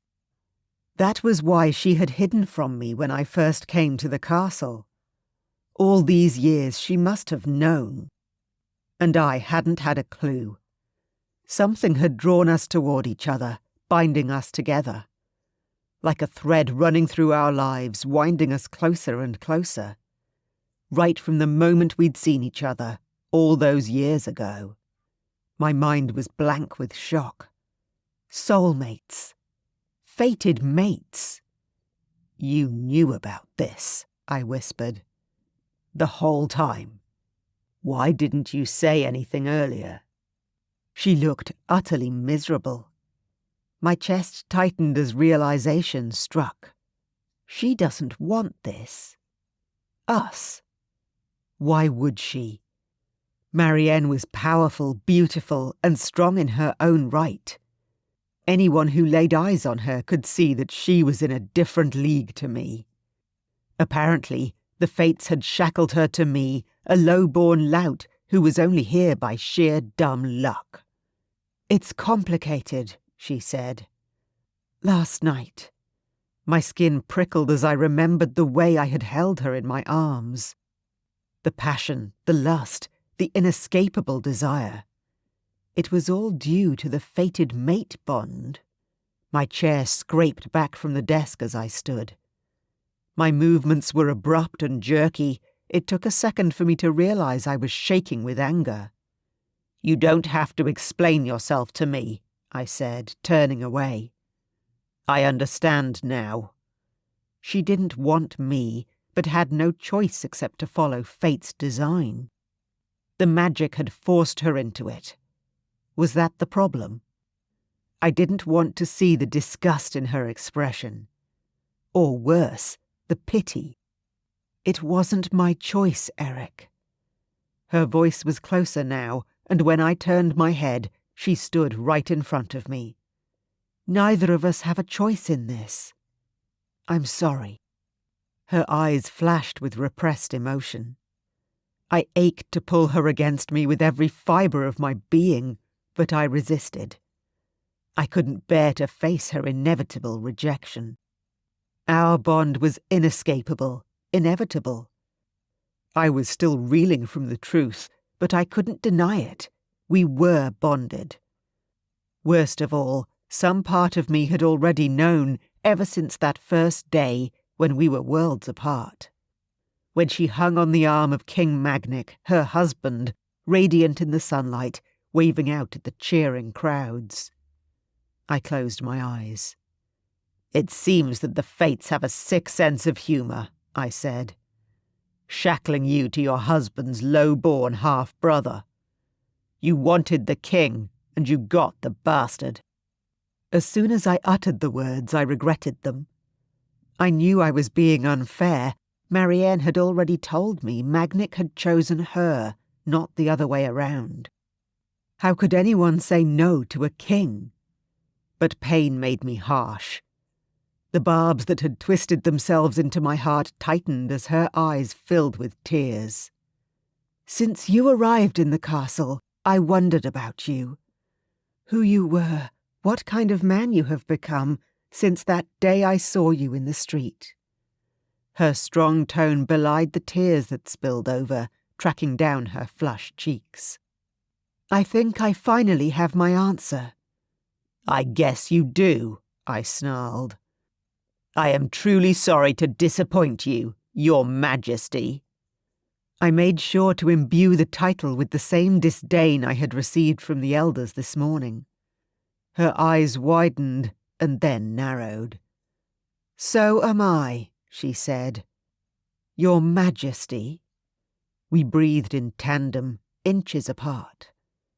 I fought back the desire that pumped through my veins, the warmth I could feel radiating between us.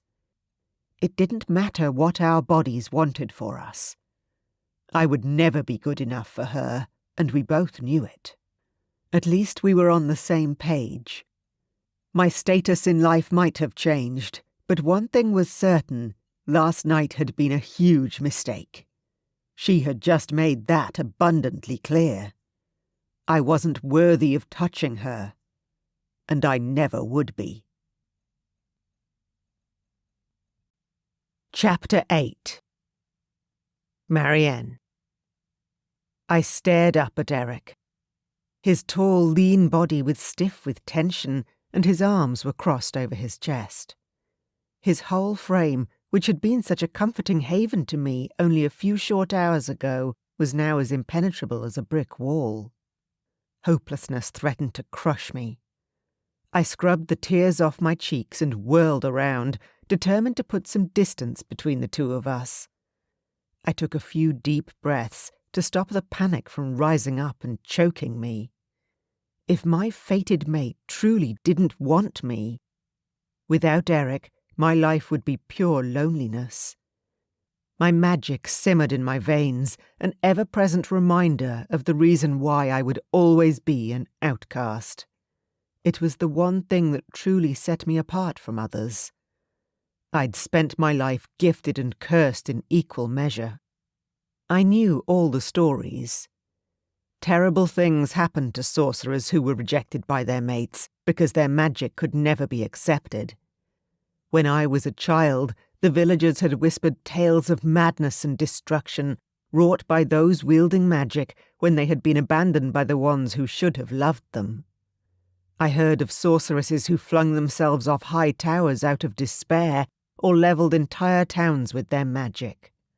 At best, if Eric fully rejected me, I could end up powerless. At worst, I could die. Still, he had every reason to be upset. I was hardly a desirable choice. Men had always lusted after my magic, but they feared it too. Whatever kindness Eric had shown me, it was clear he was no exception. He didn't see me as a woman, a true partner. He just saw a powerful sorceress who could pose a threat to his reign. To add insult to injury, I had been Magnic's queen for years, without ever conceiving a child. The castle physicians had all concluded I was barren. Tears pricked my eyes. It was almost too much to bear. But I couldn't let his rejection overwhelm me. I had to focus. Eric and his kingdom needed help. I steadied myself and turned around. Eric was watching me with an unreadable expression. I forced my features to remain neutral in the face of his indifference. Internally, my heart was close to breaking. King Damon. I circled the table, drawing closer to Eric. There's no time to waste. It didn't matter how he felt about me right now. I could tell he was still angry, but we had to put aside our differences. We were still allies, first and foremost. I might not be the queen any longer, but this kingdom is mine as well as his. He gave a short nod. How much time do we have? I shrugged. I'm afraid the visions aren't precise, but... I bit my lip, thinking hard. It was snowing pretty heavily, which means it will still be winter when they attack. Very soon, then. He furrowed his brow as he leaned over the desk, sweeping papers and books aside. The Northern Territories are 3 days' journey from here, correct? I adjusted to the swift change of tone in our conversation. He was addressing me in short, clipped phrases, like I was a member of his council. Very well. I could keep this meeting professional. Maybe he would even let me stay in the castle, in my suite. Could I learn to live like that, knowing my fated mate was so close by? Sooner or later, he would take a wife. And on that day, my heart would truly break. I inclined my head. By carriage ride, yes. I looked away, shamefaced. It would be much faster to fly, but I have no shifting ability, sire. Really? He asked, his eyebrows lifting high on his forehead. It's the price of my magic. I shrugged. You can't miss something you never had. He opened his mouth, then closed it again. I could carry you, he said, as long as we keep you warm enough. I shook my head again. Damon's mountains are dangerously cold. I'm not sure I would survive a long flight in that weather, even with my magic to keep me warm. Plus, it may be smarter to move with stealth. We would not be inconspicuous if we arrived by flight. Your dragon would be too obvious. Eric nodded slowly, as though thinking over my words. I will lead an expedition to the Northern Territories. He stood upright, his jaw set and his eyes firm. We'll gather what intel we can, and then go from there. A flush of warmth rose in my chest as I looked at him. This man was a natural-born leader. He would make a wonderful king. Okay. I lifted my chin, meeting his gaze with more confidence than I felt. When do we leave? Confusion filled his expression. What? I tilted my head. Sooner rather than later, I should think. Today or tomorrow? Marianne. He shook his head at me. A frown fell over his face. You can't really want to come with me, surely. It's too dangerous. I bristled. Excuse me? He swept a hand over his face, his features wrinkling as if with stress. It's the far north, Marianne. We don't know what we're up against yet, what kind of danger could be waiting for us. I'm not putting you, He shook his head. Thank you for your help, but I can take it from here. Ugh. Eric. I fought to keep my voice steady. I'm a sorceress. I can take care of myself perfectly well, I assure you. I don't doubt it, he replied, sounding frustrated. Are you always this stubborn?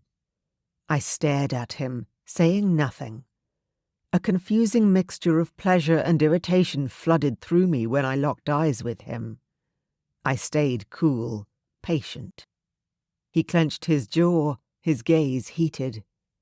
I held on until he gave a huff of defeat and threw up his hands, glaring at the opposite wall. Fine, he muttered. Fine, I echoed, pleased. It looked like I had won that round. So what if he didn't want me for a wife? I could be useful to him in other ways. I ignored the stab of pain at the thought that I would serve this king just as I had my late husband, as a tool to further the betterment of the kingdom. Nothing more. Eric stalked out of the room. I watched him leave in my peripheral vision. Presumably, he was off to find somewhere to brood until it was time to leave. I sighed internally and sank down into the nearest chair. My victory lasted all of 10 seconds before it occurred to me precisely what I'd signed up for, a carriage journey across a frozen tundra. Alone, for days on end, with the man I craved with every fibre of my being. This should be interesting. Eric. Stavrock, I have reason to believe that my clan is in grave danger. Marianne had a vision, our castle burning, our people dead in the streets. She believes that King Damon is planning an attack. Whatever we discover, I'm sure you can appreciate the urgency of the situation. I'm determined to get to the heart of it, otherwise I'm afraid my reign might be over before it has even started. Marianne and I are travelling north to assess the situation. We want to scout Damon's kingdom before taking any action. I have instructed Magnic's army, my army, to remain on standby until our return.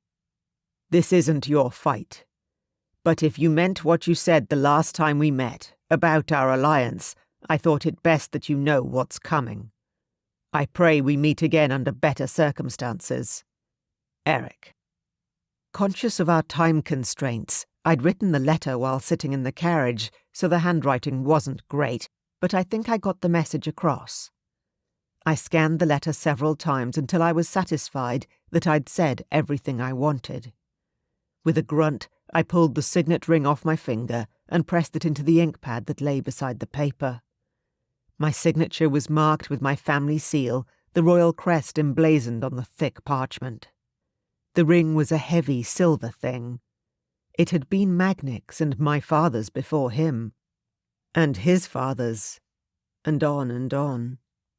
In moments of boredom or distraction, I often found myself twisting it back and forth, uncomfortable with its presence on my finger. After stamping the letter, I wiped the ink off the ring and slipped it back on, making a fist while I waited for the bright ink to dry. Then I folded the letter into quarters and rapped on the closed carriage door. The door opened, and my butler Thomas hovered outside. "Sire?" I placed the letter into his hand. "See that this gets to Stavrock," I said, and he gave a short nod. The cold blast of air into the carriage made a shiver run down my spine, and I yanked the door closed again. The wind was picking up in earnest, and I wanted to get as far as possible before nightfall. I rapped on the roof of the carriage, and the driver shouted a reply. The horses whinnied as the wheels began to turn, and soon we were well on our way, trundling through the castle grounds at speed. We had a procession behind us. A sleigh with our possessions and 2 additional carriages for my men. A small contingent of my army. I chanced a glance at the seat opposite me. Marianne sat with her hands folded in her lap. She was staring out at the changing scenery as it passed, dark mountains, trees, the small twinkling lights of the town below us. We weren't going that way, however. We were taking the road that wound up the rock face. The track was narrow and uneven, seldom used by travellers. It wasn't well maintained, and the carriage wheels jolted over every pothole and lump of gravel. Perhaps the kingdom should have paid to repair this road rather than furnish gold chains around the elders' necks. Marianne didn't seem uncomfortable to be sharing a carriage in dead silence. Her face appeared smooth and peaceful. I left her alone with her thoughts. I couldn't think what to say. An apology might be a good start. A guilty prickle travelled up the back of my neck. It wasn't her fault she was saddled with me, after all. The carriage was silent save for the whistling wind and the occasional distant rockfall. Unable to help myself, I continued to steal glances at her. Something in my chest tightened when my eyes tracked over her long black hair. It was glossy and looked almost blue in the shadows like raven's wings. I remembered how soft it was to touch. A lock fell over her face, framing her jewel-bright eyes. "Can I help you?" Her voice startled me, and my cheeks heated with the realization I'd been caught out. I was too dazed to think up a good excuse. "I was just hoping you packed for the weather."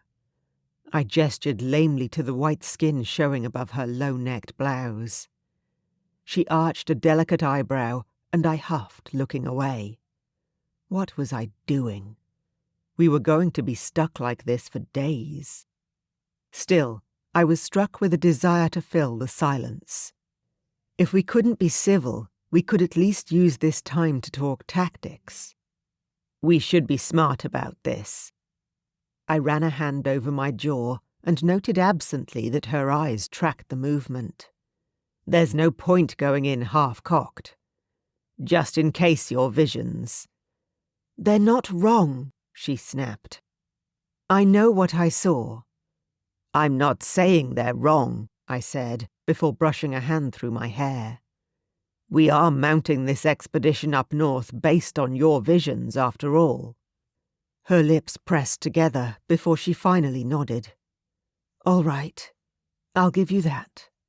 "Look," I said, "there's too much at stake here." "You think I don't know what's at stake? If we don't act now, it will be too late." "Unless we get the full picture, we won't even know who our enemy is," I growled, narrowing my eyes. Opposite me, Marianne mirrored my posture. We both leaned in close, getting right into each other's space. The air between us simmered with heat. Outside, the wind picked up. It was howling now, and large white flakes thudded against the glass of the carriage windows, building a thick white layer over the ledge. Snarling, I yanked the velvet curtain across the window to keep in some of the heat. Marianne's flimsy sleeves didn't look like they would provide much protection. We lapsed back into prickly silence. The carriage thundered on for a few more miles. The sky outside was dark with snowfall, and I found myself worrying about the remainder of the journey.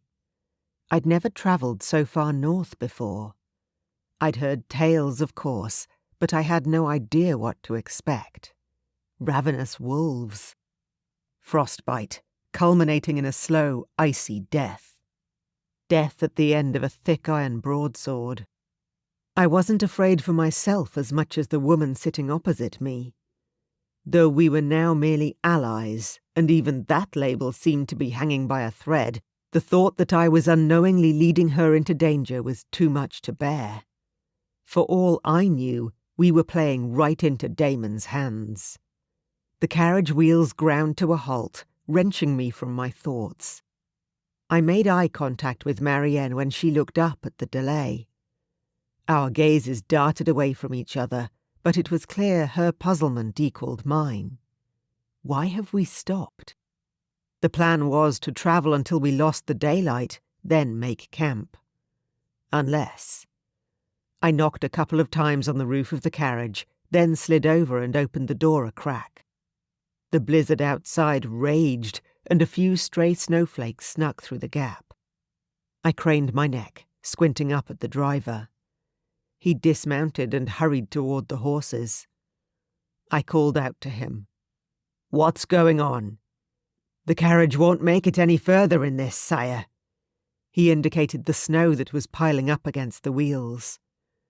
"I'm afraid you and the Queen will have to travel to your camp another way." My alarm increased with every word he spoke. "What do you mean, another way?" "The wheels won't make it through the pass in these conditions. You'll have to make the rest of the journey by sleigh." Through the swirling whiteness that half blinded me, I looked in the direction he was pointing. The snow was getting deeper by the minute. Behind us, the small retinue of men that had followed us in a second and third carriage began unfastening the ropes of the sleigh that carried our meagre belongings behind the procession. The horses were led around and harnessed to the sleigh, and I glared out at the howling wilderness before ducking my head back into the carriage. My eyes widened. From somewhere, Marianne had produced a thick cloak with a high fur collar, complete with a muff. She drew the garments around her small frame and gave me a short nod. "Are you sure you want to do this?" I murmured. You could still turn back. She shook her head. Her eyes betrayed no hint of nervousness, but her face was paler than usual. Without thinking, I reached out and took the small hand that extended from her thick cloak. She clutched at me tightly, betraying her concern as clearly as her pale cheeks. Without another word, I led us out into the storm. Chapter 9. Marianne. The snow outside fell continuously. I pressed myself up against Eric's side, using his body to shield myself from the worst of the wind as we hurried toward the sleigh. The conveyance was much smaller than our carriage, but the men had lit the lanterns that hung inside the compartment, giving it a coziness that I gravitated toward. Golden light spilled out over the snowdrift when Eric opened the door of the sleigh carriage. His hands found my waist, boosting me up, and I clambered inside, glad to be out of the elements. Eric lingered outside. I listened to him exchange a few words with the men in a low, urgent voice, and then he slipped in behind me and fastened the door. The crimson cushions inside were comfortable enough, but I came to the awkward realization we would have to share the bench. It was about the size of a love seat, and Eric's large frame crowded up against mine, no matter how we positioned ourselves. He grunted, and his large hands curled around the horse's reins. He gave them a sharp tug, and we were on the move once more. "The men will rejoin us once the snow starts easing up," Eric muttered. He stared ahead, his jaw tight and his eyes like flint. We travelled in silence. Dark, craggy rocks loomed on either side as we approached the pass, and I shivered, grateful for my thick furs. He huffed, eyes flicking over my form. "Are you cold?" I shook my head. The little nook had already warmed up due to our shared body heat. Eric didn't say anything. His eyes were fixed on the road ahead, but I thought I felt him press a little closer. "You keep asking me that," I whispered eventually. I couldn't help myself. Despite his obvious lack of interest in me, he still showed the decency to ask if I was all right. "No one ever asked me things like that before you came along." He shifted in his seat. "It's common courtesy." "Well, I've lived a very uncommon life." My voice was soft, quiet, but I got the sense that he was hanging on every word. As if he cared. "Yeah?" "I'm not used to people asking about me," I said. "Usually they want something from me." Magnic. His name hung in the air between us. I gave a deep sigh, relaxing into the cushions and the warmth of Eric's body. I was useful to him. I bit my lip. But he never trusted me. Not completely. Even when I was a girl, the townsfolk always knew that I was different. Eric was silent. My heart thudded in my chest. Had I read the situation wrong? Then he reached out, and I found myself lifted and rearranged, so my back pressed against his torso, firm even through all the layers separating us. He tucked his huge arms around me, taking the reins up in his free hand. "Well then." He gave my shoulders a gentle squeeze. "I guess we have that in common, Your Majesty." The tension that had built up between us started to thaw. Your Majesty. That title again, which he had said so scornfully the day before, now it fell from his lips like a pet name. Something shifted. Despite the storm and the great shadowy unknown that loomed from the other side of the mountain range, I felt a kernel of warmth spark inside my chest. Lulled by the rhythmic sway of the sleigh ride, the thump of Eric's heart beneath my ear, and the whistle of the wind outside, I drifted off into sleep. I woke to Eric's murmuring voice. My face was pressed against something firm and warm, and I curved in closer, sighing happily. Once I realized what I was doing in my half-conscious state, I froze. Blinking rapidly, I withdrew, brushing my tangled hair off my cheeks. The sleigh had stopped moving and Eric turned to me. A smile lingered at the corners of his mouth. "Ah, Sleeping Beauty is back with us." I scowled and rubbed at my eyes, straightening up. "How long was I out?" "About 30 minutes. He paused, his eyes lingering over my face. "We've made it to camp." Camp, I deduced as I peered out of the window, was a small log cabin built into the mountainside. The snow had thankfully stopped for the time being, but it was over a foot deep in some places. Eric held out his arms. "I'll carry you if you wish. It'll save you from getting those dainty little shoes of yours damp." I shook my head, cheeks heating up. "I'm sure I'll manage." With a boyish grin, he flung open the door and pulled me out of the sleigh, his large hands curving around my waist. Before I could protest, he threw me over one shoulder and began wading through the snow toward the cabin. "Eric!" I closed my fingers around the hair at the nape of his neck and gave it a sharp tug to express my displeasure. He let out a yelp before bursting into laughter. Despite the depth of the snow, Eric got the door to the cabin open, and we tumbled through the doorway in a flurry of snow and tangled limbs. I righted myself and gave him a shove, and he held his hands up, still smiling at me with that crooked, unrepentant smile of his. "See, your feet are still dry." He pointed down and I huffed, unable to deny that he was right. "I'll see to the horses and get them under shelter, and then let's get this place warmed up, shall we?" While he strode off, I took stock of our surroundings. The cabin was a simple one-room dwelling with an adjoining bathroom and a lean-to at the side where Eric would presumably lead the horses. A heavy iron stove crouched in the corner, and snowshoes hung in the rafters over the one tiny bed. Hanging in the corner was a rough-hewn wooden cradle. I kept away from it, focusing my attention on the narrow bed and the rocking chair with the patchwork quilt thrown over it. When Eric returned with kindling, he quickly started a fire for the stove while I set one in the hearth. In no time, the room began to warm up. "Eric." I turned from the fireplace to see him poking at the stove, which now flickered and glowed. He handed me a piece of bread and I took it.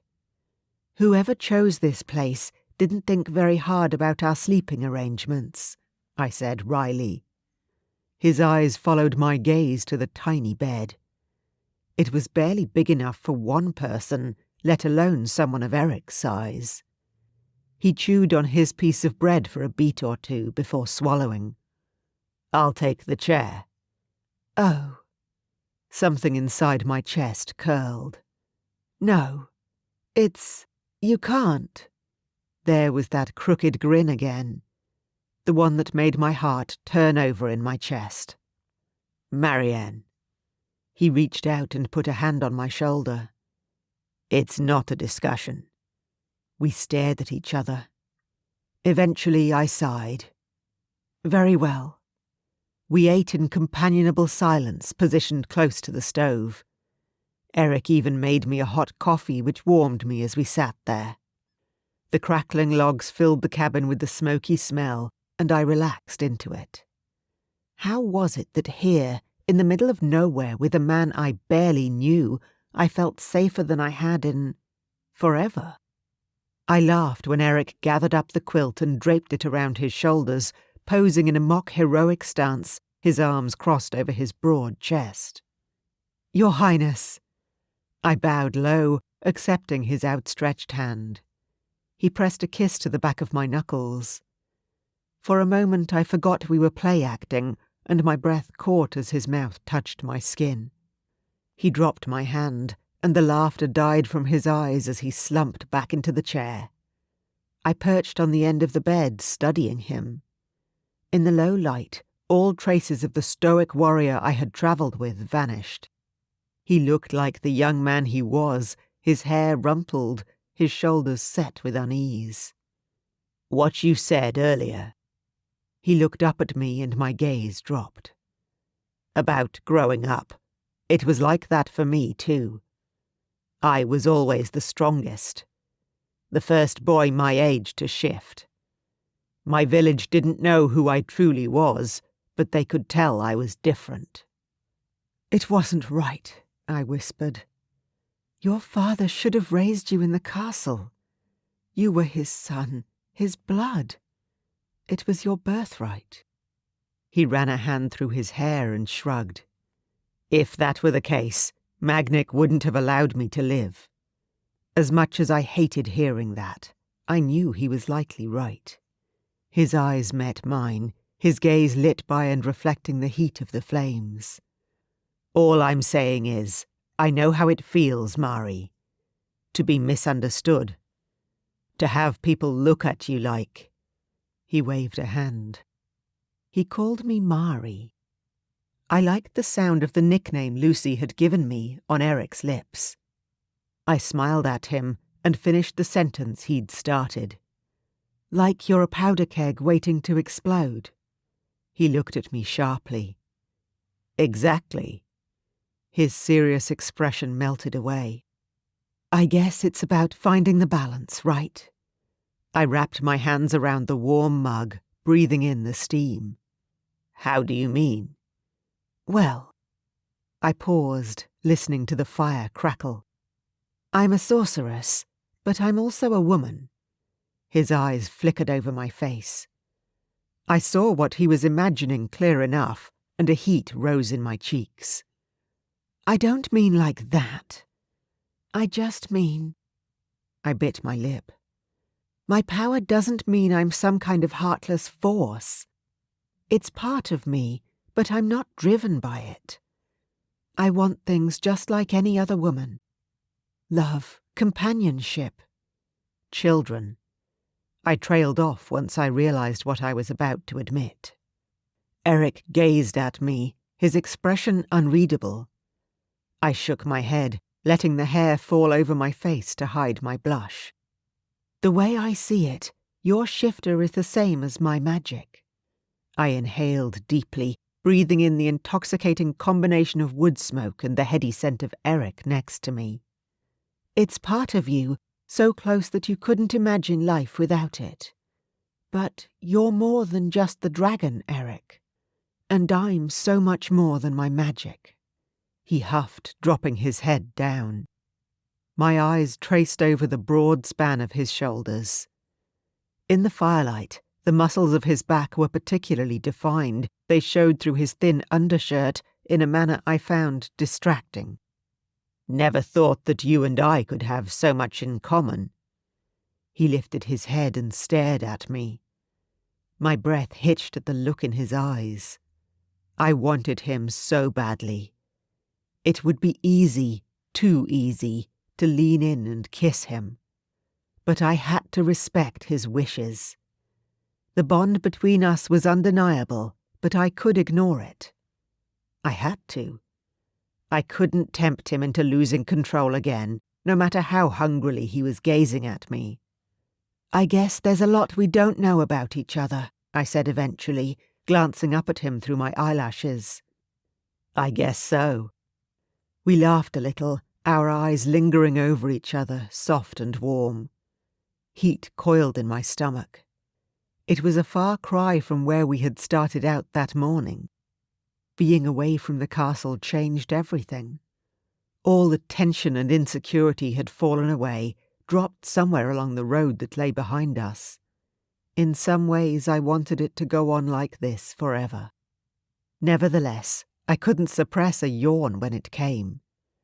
I pressed the back of my hand against my open mouth, but Eric wasn't fooled. His voice softened, low and quiet against the roar of the wind outside. You should get some rest. I got up and lit the lantern, then carried it to the bedside. You're sure you don't want to take the bed? He shrugged the quilt over his shoulders and nodded. I'm used to roughing it, Majesty. Besides, I wouldn't fit in that thing in a million years. I shook my head at him, but I couldn't argue with his logic. The bed was pretty small. I slipped out of my shoes and pulled my long stockings down, folding them neatly and hanging them over the foot of the bed. Eric turned his face away, staring at the flames. Ridiculous behaviour, given the fact that he'd seen everything already. I slid between the sheets, too tired to bother with night clothes. I curled up on my side, my mind drifting already. I studied his large frame in silhouette against the glow from the stove. It made for a comforting picture. The image of Eric grew more and more hazy as my eyelids fought to stay open. I was exhausted, but I didn't care. Now that he was here in my life, I wanted to look at him for as long as possible. It was stupid and irrational, but I couldn't shake the feeling that, if I closed my eyes and fell asleep, he might disappear forever. Chapter 10. Eric. I woke to a sore back and a crick in my neck. Groaning, I pulled myself up out of the rocking chair that had been my bed for the night, and grimaced as I folded the quilt. I'd had worse nights. Marianne was stretched out on the little cot, fast asleep. Her dark hair feathered out over the pillow, framing her peaceful face. I had a crazy impulse to lean down and place a kiss on her sleeping mouth, like a prince in a fairy tale. After a minute, I snorted to myself and shook away the thought, moving to the window. Last night had been strange, to say the least. I was glad we were on friendly terms again, even if my heart wouldn't stop racing every time she came near. Now I knew about the bond between us, I could rationalize it to myself. It must be the dragon that slumbered under my skin that hungered for her, not me. Every urge I had, every impulse to wrap my hands around her hips and pull her against me, it was all down to him, my dragon. I glanced at her sleeping form. I had to admit, though, our relationship was more complicated now. It wasn't lust crowding everything else out of my mind. I actually liked her. Gods, I had to focus. Like it or not, we had more pressing things to deal with than my idiotic feelings. Outside, the world was a bright, sparkling white. Mercifully, it hadn't snowed much more in the night, which would ease our journey considerably. Sleepy murmurs sounded from across the room, and I looked over my shoulder to find Marianne staring at me shyly. "Good morning." Her mouth curled upwards, sweet, pink, and tempting as sin. I mumbled something in reply as I fumbled for my jacket and boots and shoved them on. She watched me as I trudged out the door, but I didn't look back. Everything in me wanted to sweep her up into my arms and ravish her completely. I had to get out of there before I did something I wasn't certain she wanted. The horses whinnied in greeting as I checked them over, tending to them in preparation for the day ahead. If we made good progress, we should reach our destination by nightfall. I stroked my hand down a horse's flank, gentling it. Truth be told, I was more at home out here than I was in the castle. This was the life in which I had been raised. It might be simple, but it was what I knew. I glanced back toward the mountain pass. Behind us lay my castle. More council meetings, more jargon I couldn't get my head around. More petty power struggles and diplomatic entanglements. I looked the other way, down the road we were travelling. I had no idea what lay around the corner, but it couldn't be good. Marianne appeared at my side. She had changed into a thick fur coat and hat, and her hair hung in a long braid over her shoulder. Her eyes travelled to my hands as I went over the horse's tack again. "You're good at that." She nodded in the direction of the horse, fiddling with the end of her braid. I smiled. "It's what I know." Animals have always been nervous around me. Despite her words, she drew closer, like she couldn't help herself. "It's because of my magic, I think. They can sense it." The horse huffed when Marianne came up alongside me. I hushed it until it calmed down and held out my hand. Her eyes flicked up at me, long lashes shadowing her cheeks. I wiggled my fingers, and with a sigh she slid her palm against mine. Gently I turned her hand around and shadowed it with mine. We approached the horse together. "If you're scared," I said, my voice ruffling the soft strands of hair around her ear, "they can tell. But if you're nice and calm, there, see?" Her hands stroked along the horse's mane. The horse shuffled its feet a little but remained calm, allowing her to pet it without complaint. Marianne breathed out in amazement and my heart swelled in my chest. Eventually she drew away and gazed up at me. Her eyes were even more striking in contrast with the snow, but it was her expression that made her truly radiant. She looked so happy all of a sudden. "Thank you." She reached out and squeezed my hand, and I squeezed back before I could think better of it. "We should make a move," I muttered, pulling away from her and heading back to the cabin to grab our supplies. She bobbed along by my side. "Not before I get some food into you." She nudged me out of the way at the door, batting her eyelashes at me over her shoulder. "Sire?" "Has anyone ever told you?" I called after her. "For a royal subject, you're quite cheeky." "I think you'd be the first, Your Highness." I laughed, shaking my head. "I find that hard to believe." The buoyant mood drained away once we were on the road again. Once the snowstorm cleared, we made good progress, but the further we journeyed, the closer we were to enemy territory. Around mid-morning we made it through the mountains. They loomed up behind us, stretching into the pale sky. For the first time I sensed how truly vulnerable we were, just two people heading into the vast unknown. The procession would catch up with us once they found a way through the snow. But they were probably half a day behind us. Marianne's hand found mine in the space between us, and our fingers tangled together. Just yesterday, I had been terrified for her safety. I couldn't help but be glad she was here now. Whatever we found at Winter Castle, we would face it together. Small farmsteads appeared on the horizon.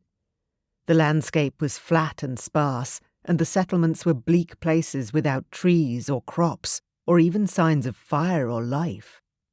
I shuddered to think of the life of pure survival the people in this place must live. Dragon shifters were a tall, proud people, and they needed a lot of food to survive. How does this clan manage? The snow drifted around us as we trundled through the frozen wasteland. We were nearing our checkpoint, where we would meet with the members of the expedition we had been forced to abandon in yesterday's snowstorm.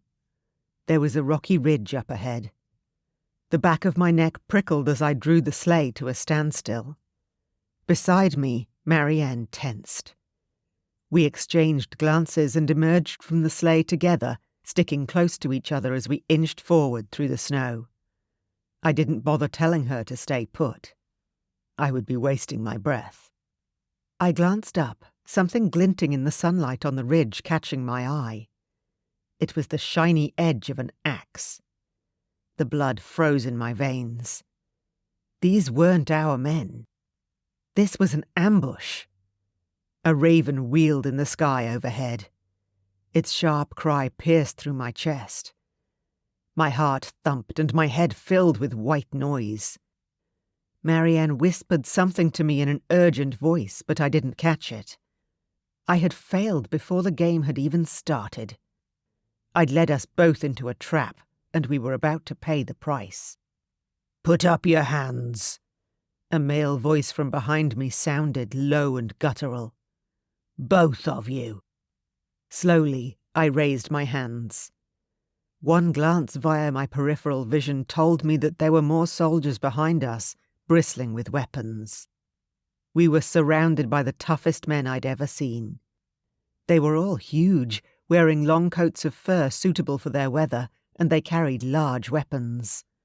Axes and swords aplenty. Beside me, Marianne's eyes glowed with magic. I knew she was waiting for my signal.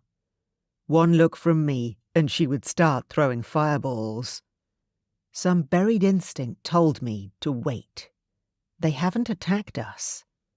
There's a reason for that. There has to be. Instead, the men simply stood, tensed for action. But still they didn't approach. I am King Bravadic of the Black Mountains. I've come here with Dowager Queen Marianne, I said, with all the confidence I didn't feel. I wish to speak with King Damon. If they so much as looked sideways at Marianne, I would transform into my dragon and fight our way out of here. But at the moment, my instincts were telling me to go along with the guards and find out exactly what was going on in this strange kingdom to the north. Only time would tell if I'd been right to follow those instincts or not. Marianne.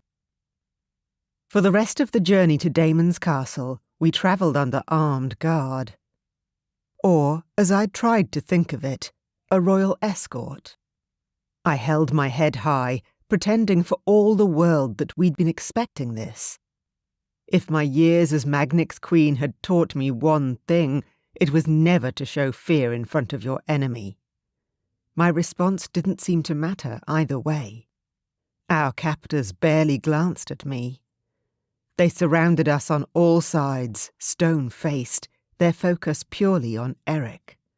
They were covered in thick furs, and their massive hulking frames made it difficult for me to see the castle up ahead as we approached it. By my side, Eric's profile was firm, unmoving, but his jaw was clenched tight. I could tell that it was taking every ounce of his concentration not to shift and fly us both out of there. My magic simmered through my veins, sensing the threat that dragged us further and further into dangerous territory. But I knew better than to strike out at our captors. If I lost control, it would spell disaster for us all. War would break out between our clans, and all my visions, all the fire, bloodshed, and death, would come true.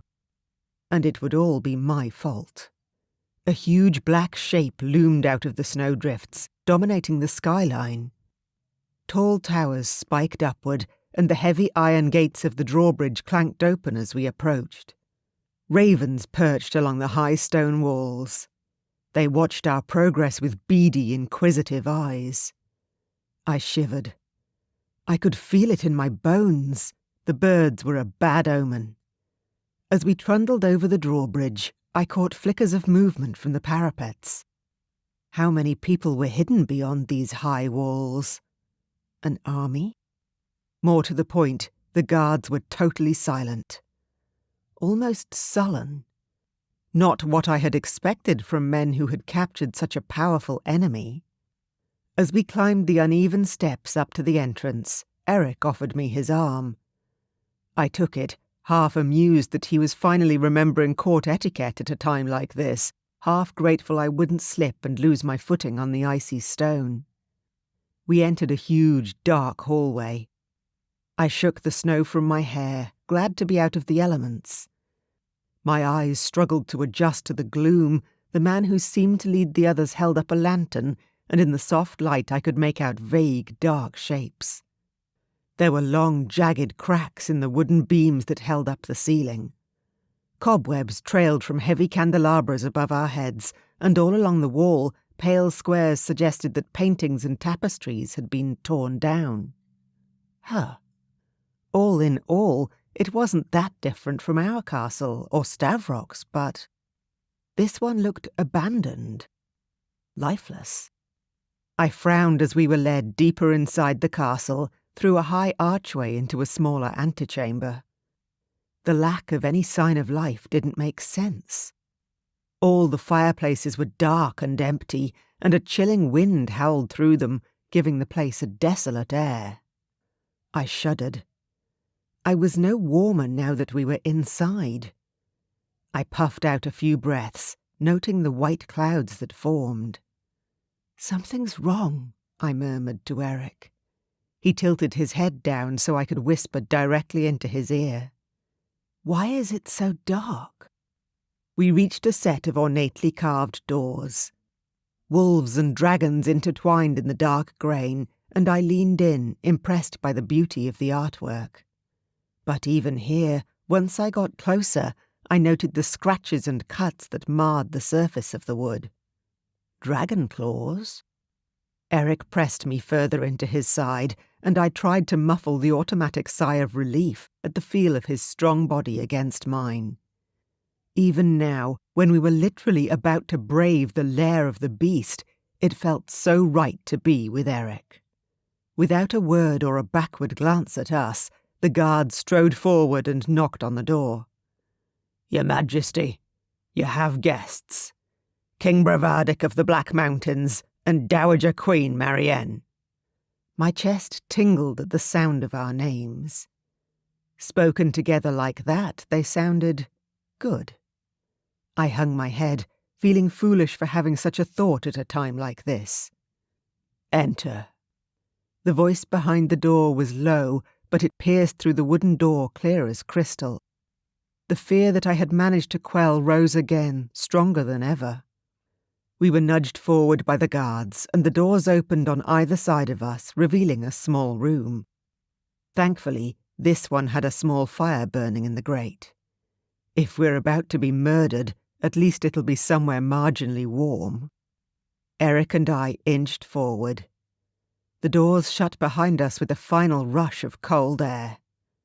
We were both on high alert for any sign of sudden movement. But none came. The room was just a perfectly ordinary room.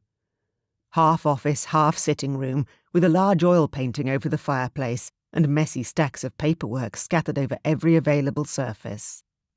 A lived-in room, unlike the rest of the castle. We glanced at each other.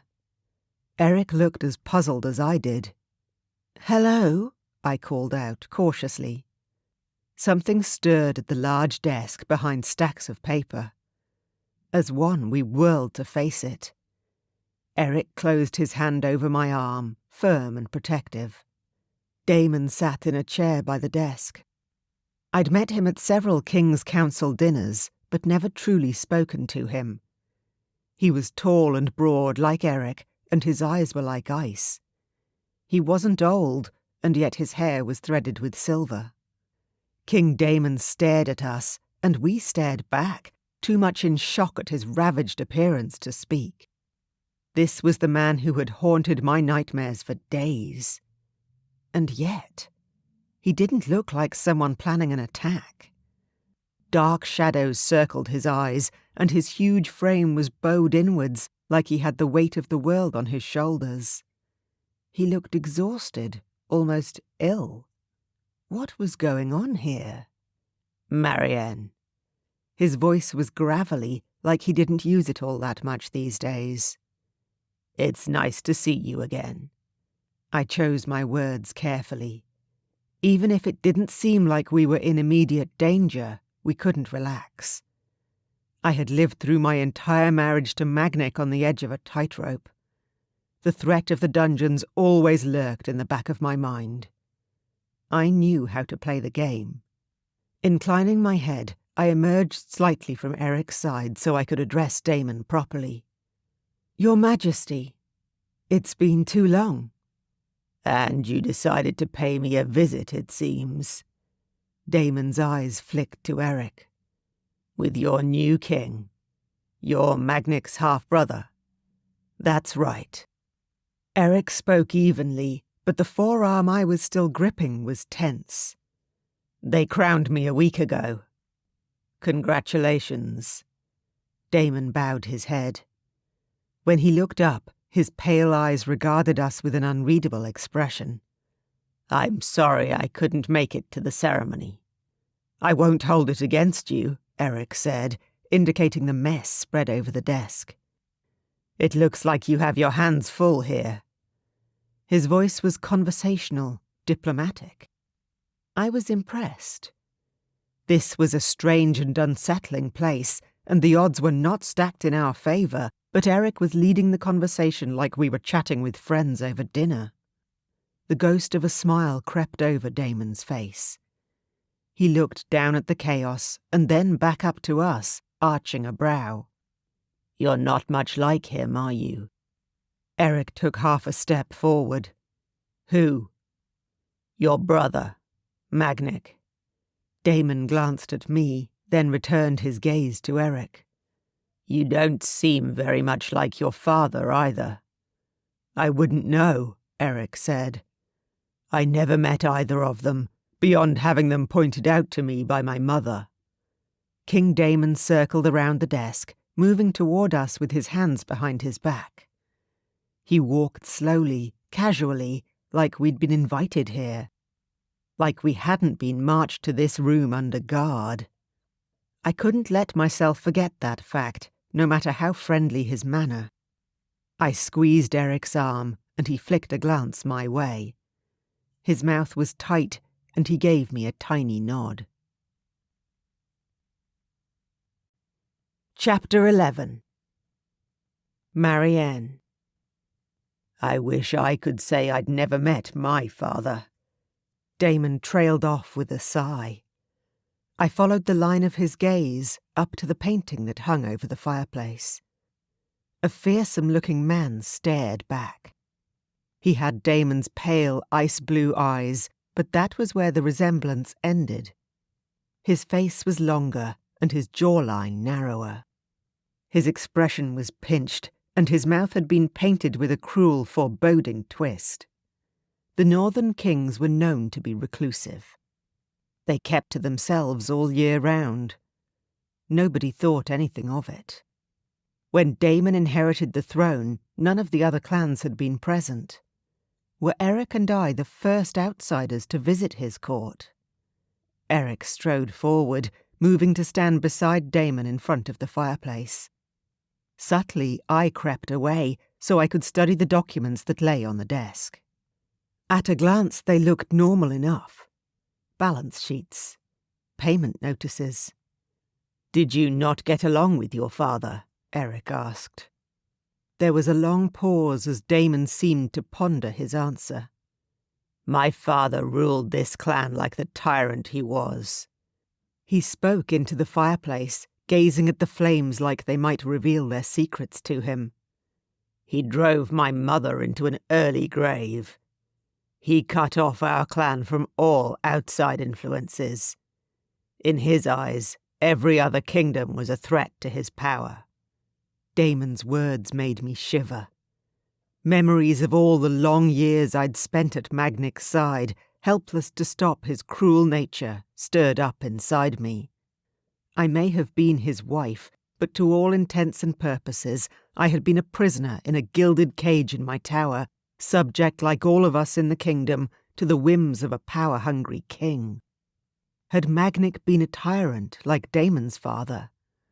Not quite, perhaps, but certainly close enough. Toward the end, his gambling got worse and worse.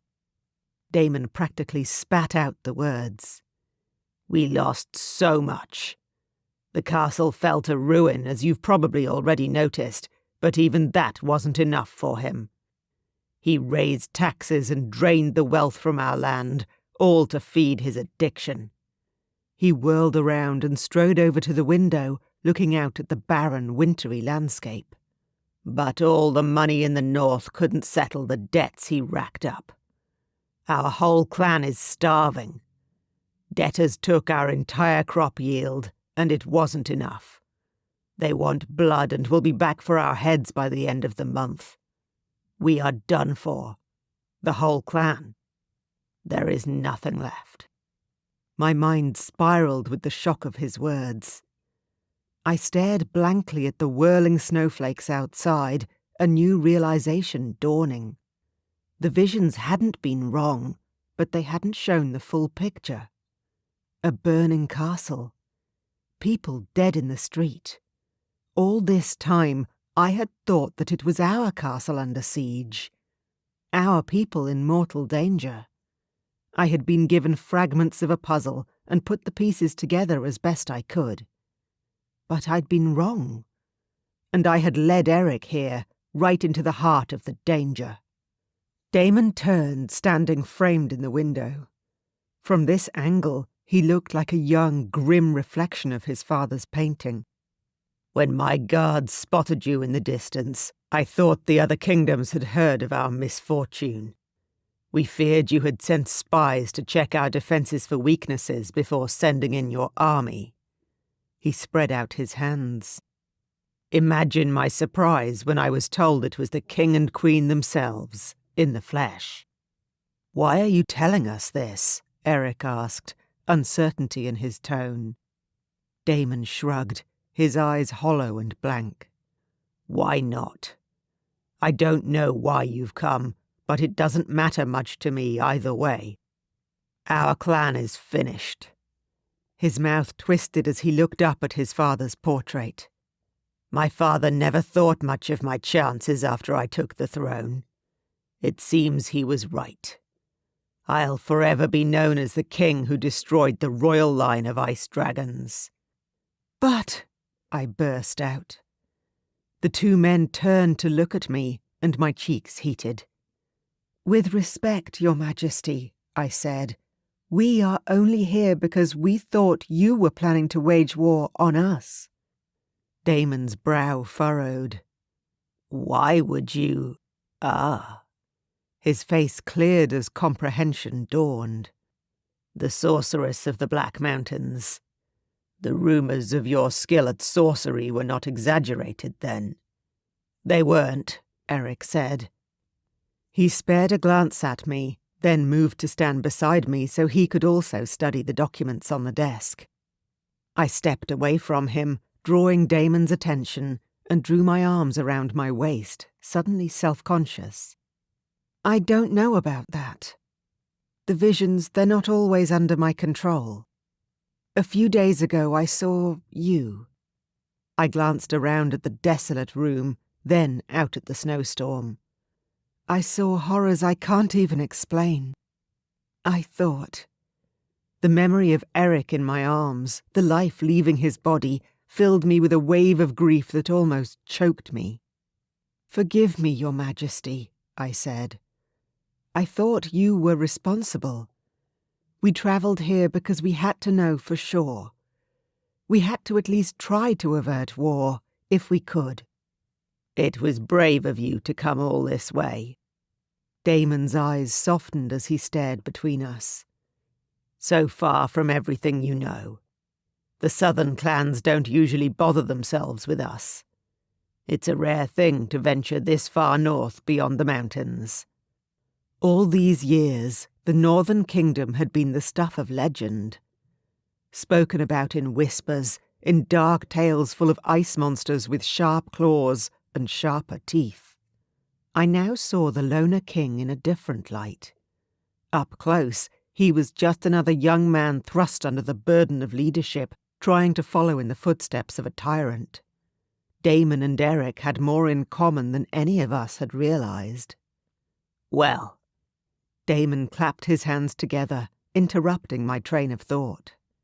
"Now that you know the truth, I expect you'll want to begin the journey home."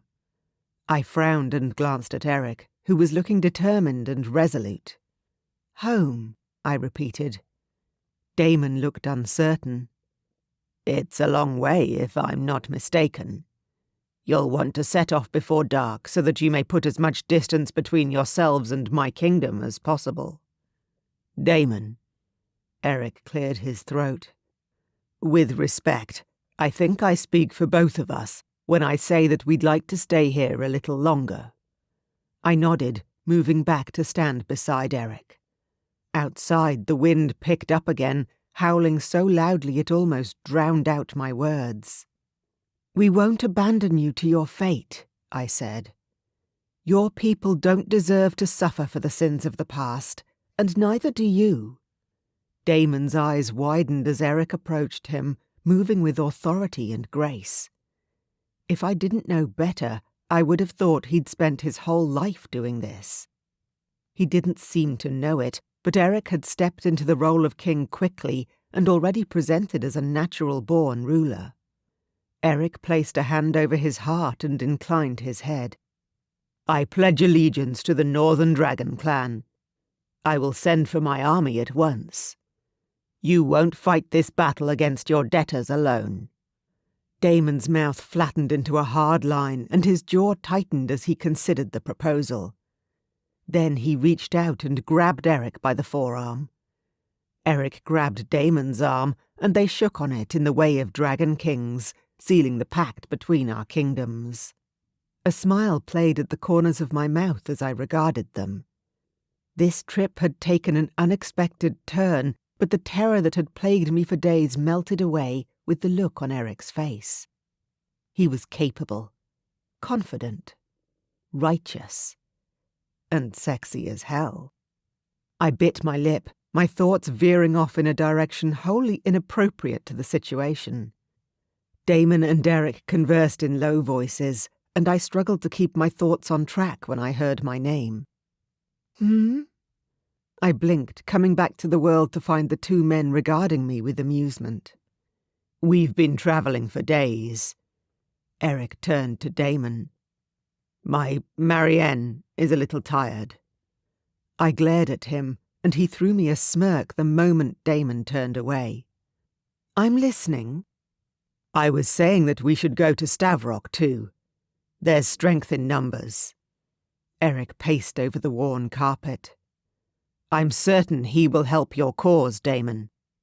King Damon looked awestruck. His mouth was open, his eyes wide, and he was barely blinking. Then he started to shake his head as though Eric's plan was flawed. "Stavrock is a good man," I added gently. "He spared my life once. He will do what's right." "I know it." Damon sighed and ran a frazzled hand through his hair. "In that case, your journey will be longer by some distance." Damon glanced out the window. "And the weather will only get worse, I'm afraid." "Oh." Eric sauntered toward me, and I couldn't help but grin back. "We won't be travelling back the way we came." "Right, Mari." We'd taken the carriage to hide from Damon, assuming he was the one responsible for the devastation I saw in my vision. We didn't need to hide Eric's dragon any longer.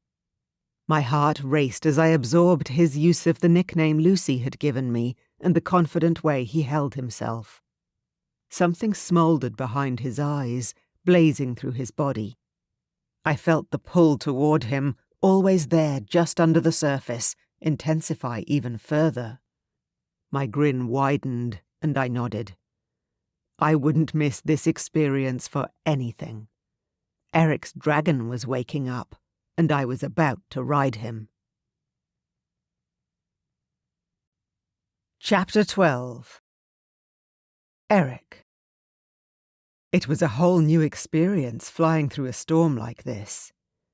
The snow pelted against my wings as we flew hard against the force of the wind. Marianne gripped tight onto my back, and the warmth of her magic spread through my scales and tingled across my chest.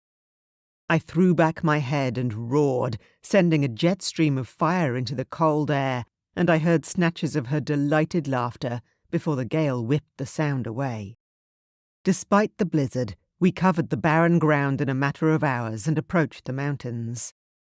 I was strong even for a dragon shifter, and my broad wingspan cast long shadows as we moved over the earth below. I dove low over the mountain range, banking in the air and swooping down into the valley. We passed over our castle, which looked like a child's toy nestled among the black, hulking rocks. Before long, Stavrock's castle emerged from the mists. As we passed through the snowstorm, shafts of sunlight pierced the clouds above us as I flew down toward our destination. Mari leapt down off my back as I landed, her steps sure and confident, as if we had been flying together for years. As I shifted back to human, I couldn't keep the grin off my face. The woman I had by my side, she was truly extraordinary. She had journeyed with me to the edge of our world and braved the long flight home with no hesitation whatsoever. She smiled back at me when she caught me looking. Her gaze lingered, trailing lower, and I realized with a jolt why her smile became a smirk. I didn't have time to do anything about my naked and obviously hardening cock, however, because a group of guards were already approaching us. One was carrying an armful of fabric, which I took gratefully. Once I was robed, we followed them inside, down a maze of hallways and corridors, until we found ourselves in a small courtyard. "Sire," the guard called out to the king as we approached. "You have visitors." Stavrock turned, grinning broadly at us. I felt less underdressed when I realized he was shirtless, sweaty and dishevelled. We'd interrupted his sparring practice. "Eric," he boomed, throwing out his arms and striding toward us. "And Marianne, too. I assume you're here about the letter." He reached out and swept Marianne into a tight hug, his broad arms around her slim waist. She looked taken aback, but accepted the hug with a peal of soft laughter. A sharp wave of irrational anger flooded through me. I itched to pry his hands off her, drag her away from him. It didn't make any sense. Stavrock was a friend, and I knew he wasn't a threat. He'd never hurt Marianne. So why was I glaring a hole in the side of his head? Before I could think on it further, Stavrock pulled back and barked with laughter at the look on my face. "Don't worry, Eric." He clapped a broad hand on my shoulder. "You can tell your dragon to stand down. I'm happily married." I shuffled on my feet, awkward in his presence. Up until now, I had been certain of myself and my instincts, but standing here, I was thrown. The whole journey to the north already felt like a lifetime ago. Mari's small, soft hand slipped into mine and squeezed. I looked down. She smiled up at me softly. I smiled back. Just having her by my side was enough to cool the protective instincts that threatened to swallow me whole. I turned to Stavrock, my gaze sobering. "Marianne and I have just returned from the north. I decided to come straight here and meet with you in person." Stavrock's face was grave. It wasn't an expression I associated with such a jovial man. "I read your letter. You were right to reach out to me. Whatever Marianne's visions mean, they likely concern all of us."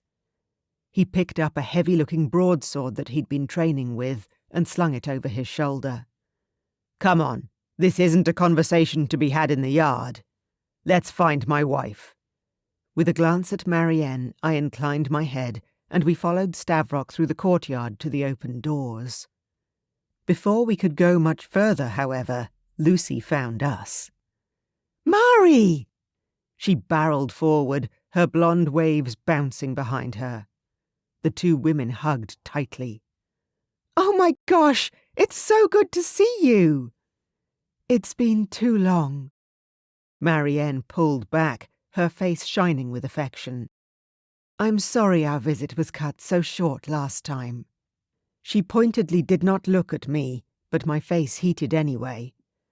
I pretended intense interest in the blank stone wall in front of me while Lucy giggled. "I understand. Come, this way."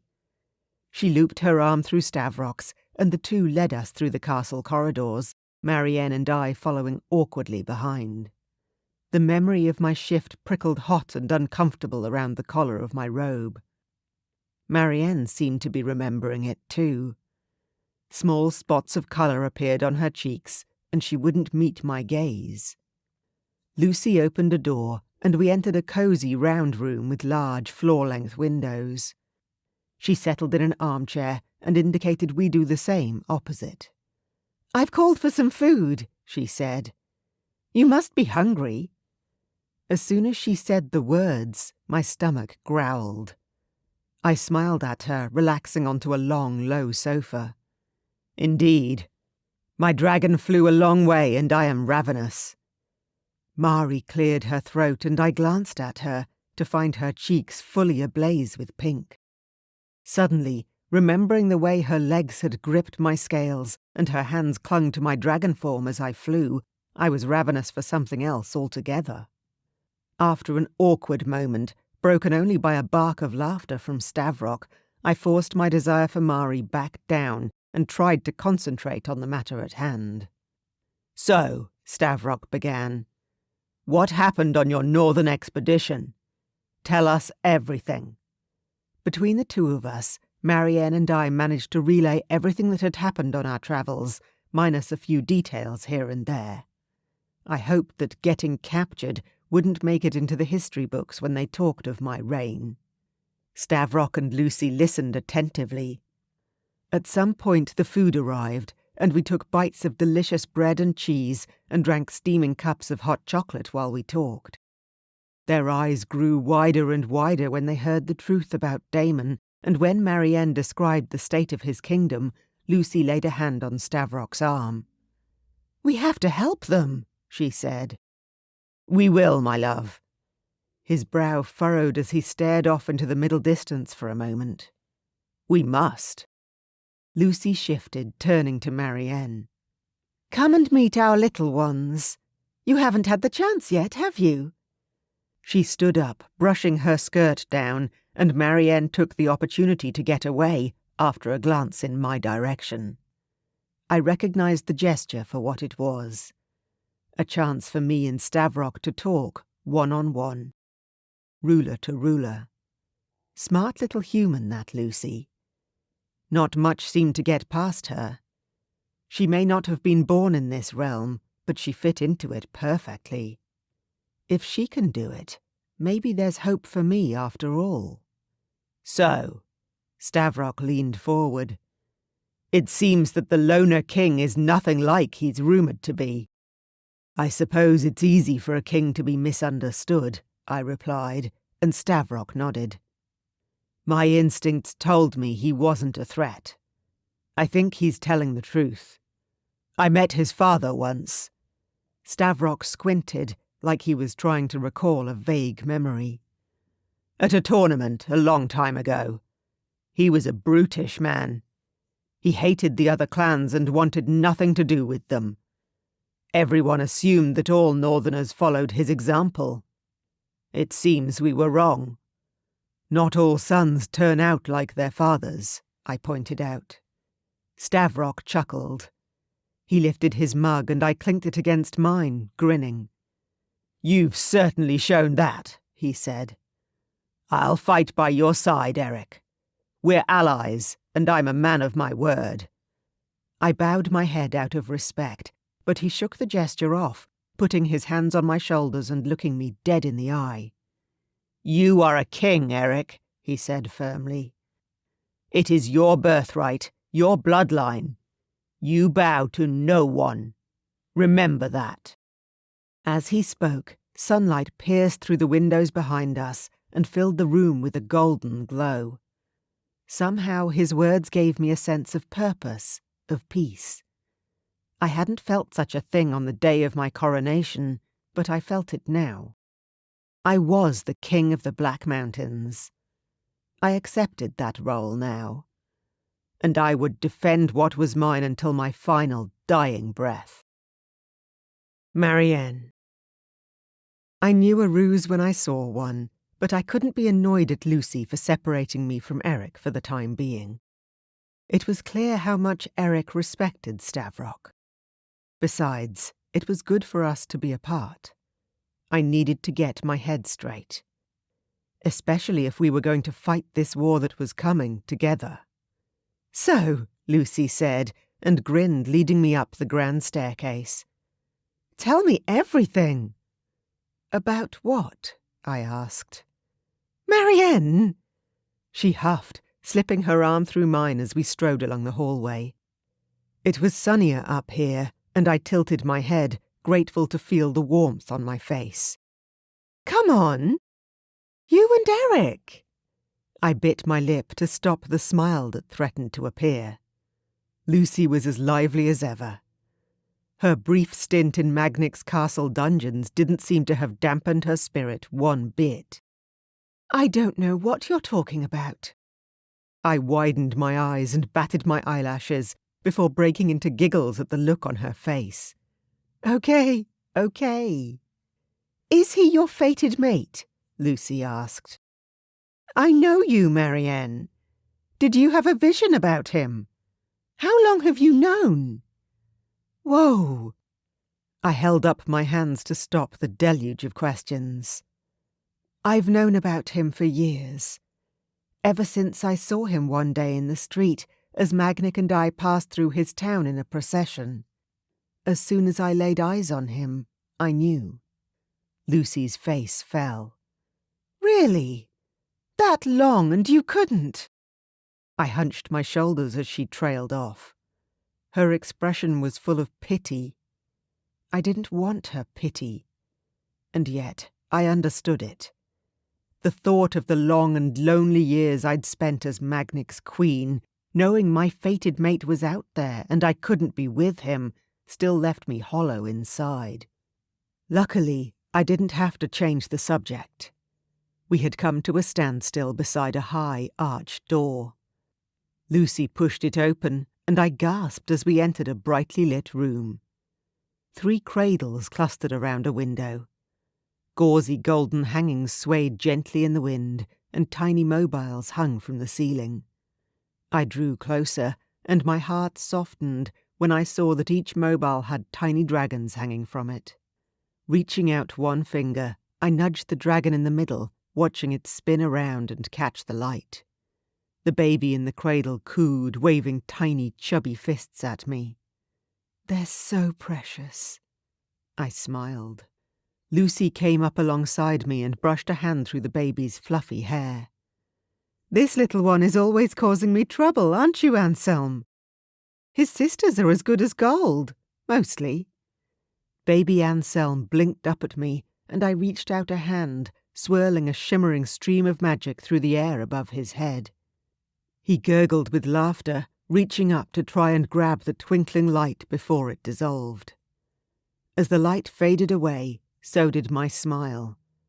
My hand fell away, and I traced the edge of the crib, lost in thought. Chapter 13. Marianne. "For someone who's finally able to be with their fated mate," Lucy said slowly, "you don't seem very happy." "It isn't that simple." I turned away from the cribs, sighing. "None of it is." "What do you mean?" Lucy put a hand on my arm. "I've seen the way he looks at you, Mari. It's not like that between us." I ran my hands over my face, hating the way my voice caught in my throat. "It shouldn't be. I'm hardly the perfect match, Lucy." Lucy snorted. "Well, now you're just talking nonsense. Fated mates are, by definition, perfect for one another." I held up my hands and counted off the reasons. "I was married for 10 years to his half-brother. I'm not a dragon shifter. I don't think I'll ever be able to give him children. I was told years ago that I'm barren, Lucy. And sooner or later, he'll realize he wants someone without all this baggage. And of course, he will want an heir one day." I raised my hands and let out a sob as purplish mist swirled around me. Lucy's face softened and she strode forward, sweeping me into a tight hug. She drew back, wiping the tears from my cheeks. "But you're forgetting the most important thing." I sniffed. "What's that?" "He wants you, you idiot. It's obvious how crazy you are about each other." As much as I wanted to believe her, I didn't dare. I cast my eyes downward as I mumbled, "The night he shifted, we slept together." Lucy's face lit up. "And?" I groaned, covering my face. "It was wonderful. Of course it was." I shook my head, smiling weakly. He's everything I hoped he would be." The grin slid from my face as I thought of the night we'd shared. "After all this time, I just can't trust that any of it is real," I said. Lucy looked like she was about to say something else, but we were interrupted by a short knock at the door. Before we could respond, The door opened a crack, and a young woman with a tumble of chestnut-brown curls peered through the gap. "Come on, Luce! Stavrock's looking for you guys. Dinner's ready." The newcomer tossed a grin my way.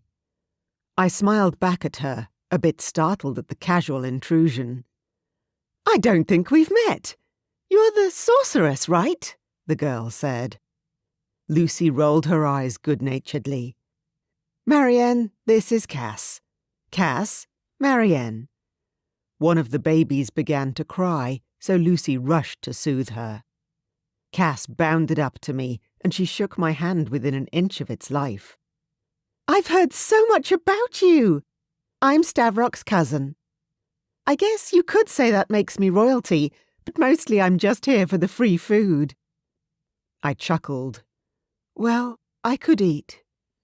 "Stavrock says you guys have been all the way up north." Cass's eyes glowed with enthusiasm, and I couldn't help but follow her as she led me out of the room. "What's it like? Tell me everything." I turned to Lucy, who now had a red-faced infant in her arms. "You two go along," she said. "I'll stay here for a while. See you later." I smiled at my friend as she sat down in a nearby rocking chair and offered her breast to her babe. "I read that the Northmen all have pointed teeth. Is that true?" Cass asked as she led me from the room. I don't think so. Not that I saw, anyway." I shrugged. "But we weren't there for that long." "Is the Loner King really as fearsome as they say?" "What do they say?" I asked, curious. Cass shrugged. "That he never comes out of his castle in daylight. That he keeps feral wolves for pets. That his dragon is untamable, and many have died fighting it." That didn't square with my impression of King Damon, but I didn't want to disappoint Cass, so I just made a non-committal noise. She didn't seem to mind, and I let her talk 19 to the dozen while we approached the dining room. Lucy's words were running through my head on a loop. No matter how hard I tried, I couldn't stay present. They flooded my mind, leaving no room for anything else. "I've seen the way he looks at you, Mari. It's obvious how crazy you are about each other." I wanted so desperately to believe her. But I couldn't let my own feelings cloud my judgment. I was the first to know that simply wanting something didn't necessarily make it true. Eric sat beside me at dinner. I barely registered what I put in my mouth, much less tasted it. I was totally entranced by his mere presence. Everything about him caught my eye, his hair, the way he smiled, the heat radiating from him as the night wore on. Once we brushed hands while reaching for the wine decanter, and the spark that shot through me was so potent I almost gasped out loud. The others talked easily enough, but they seemed to chalk up my silence to exhaustion and left me alone for the most part. That suited me just fine. At some point, underneath the table, Eric's thigh brushed up against mine and stayed there for the rest of the meal. He continued to laugh and joke with Stavrock, looking for all the world like he was none the wiser about what he was doing to me.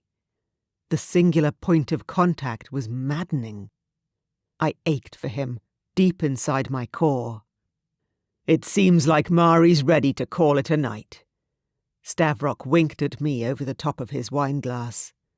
"A toast. Without her, we wouldn't be any the wiser about King Damon." Everyone raised their glasses toward me, and I flushed and looked down. "I've had the servants prepare your rooms," Lucy said. "Please make yourself at home." Hang on. Rooms? It occurred to me that I wouldn't be sharing a bed with Eric tonight. Why was that so surprising? We'd agreed it wasn't like that between us. So why does it feel like ice has lodged itself in my chest? Lucy caught my gaze. If I didn't know any better, I would say there was a glint of amusement in her eyes. She knew exactly what I was thinking. I stood up so suddenly my knees knocked against the underside of the table. All the glasses clinked, and everyone looked up at me with surprise. "Excuse me," I mumbled. "Stavrock's right. We have work to do tomorrow. I should get some rest." I pushed back my chair and began to make my way across the dining hall. A clatter behind me echoed off the marble floor. I paused and looked back over my shoulder. Eric was standing, staring after me. He was still at the table, but the look on his face was pure fire. I exhaled softly and turned away, beginning the lonely journey up the steps of the great hall toward my lodgings. Frustration followed me all the way into the lovely bedroom waiting for me, like an ever-present itch beneath the surface of my skin. I fell face first onto the soft mattress with a groan. The release I craved was far beyond my reach. As a matter of fact, he was likely still sitting downstairs, seeming totally in control of his body and his emotions, while I lay here, growing ever more desperate. After a few minutes of silent despairing, I got up and slipped into a sheer nightgown someone had left out for me, then padded around the room in the half-darkness. The excitement of the past couple of days thrummed through me. Sleep felt 1,000,000 miles away. My mind turned over possibility after possibility for what the future could bring. One image still haunted me, Eric lying in my arms, the life draining out of him before my eyes. It couldn't be true. Surely, with knowledge, the future could change. With a huff, I turned and crept over to the bed, sliding between the cool, soft sheets. The castle was quiet around me, dark and still. I didn't know what time it was, but it had to be close to midnight. I lay in the silence, breathing. In, out, in, out. This was no use. I'd never get any sleep tonight with all this uncertainty. I flung a hand above my head to trace the carvings on the headboard. Even in the dark, I could guess their shape by touch alone. Flame, smoke, fury, dragonfire. I sat up and pulled back the sheets. The fabric of my nightgown rustled against my calves as I dropped both feet to the floor and strode over to the door with renewed determination. Eric didn't want me in a permanent way. Of that I was pretty sure. But I had to be certain. The look on his face at dinner tugged at something in my chest. I had no choice but to follow my instincts. I reached out and grasped the heavy bolt on the door, sliding it free. The old oak shifted under my hands, and I pulled it open before I could talk myself out of going to find him. My breath caught in my throat, and I almost jumped back in fright. Standing just beyond the door, with one hand outstretched, as if about to knock, was Eric. I blinked at him. From the way his eyes flickered across my face, I knew a flush had spread across my cheeks. "What are—" I began. "I was just—" We both stopped, hovering on the threshold, waiting for the other to finish their sentence. Without realizing what my body was doing, I swayed closer. His hot breath ghosted over the side of my neck, and I trembled. My hands moved without my permission, grasping the front of his shirt.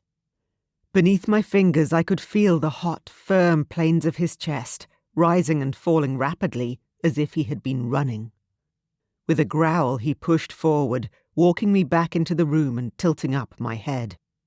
His mouth pressed against mine, and I opened for him with a moan of relief and desire. Chapter 14. Eric. After dozing halfway between sleep and wakefulness for what felt like ages, I finally managed to open my eyes. I sighed deeply, contented. Marianne lay next to me, sound asleep, a warm, comforting weight curled into my side. Having her in my arms was perfect. Just knowing that she felt the same way after the doubt and turmoil of the last few days was all I could ever have wished for. As much as I wanted to stay here forever, we had to face what was coming for us.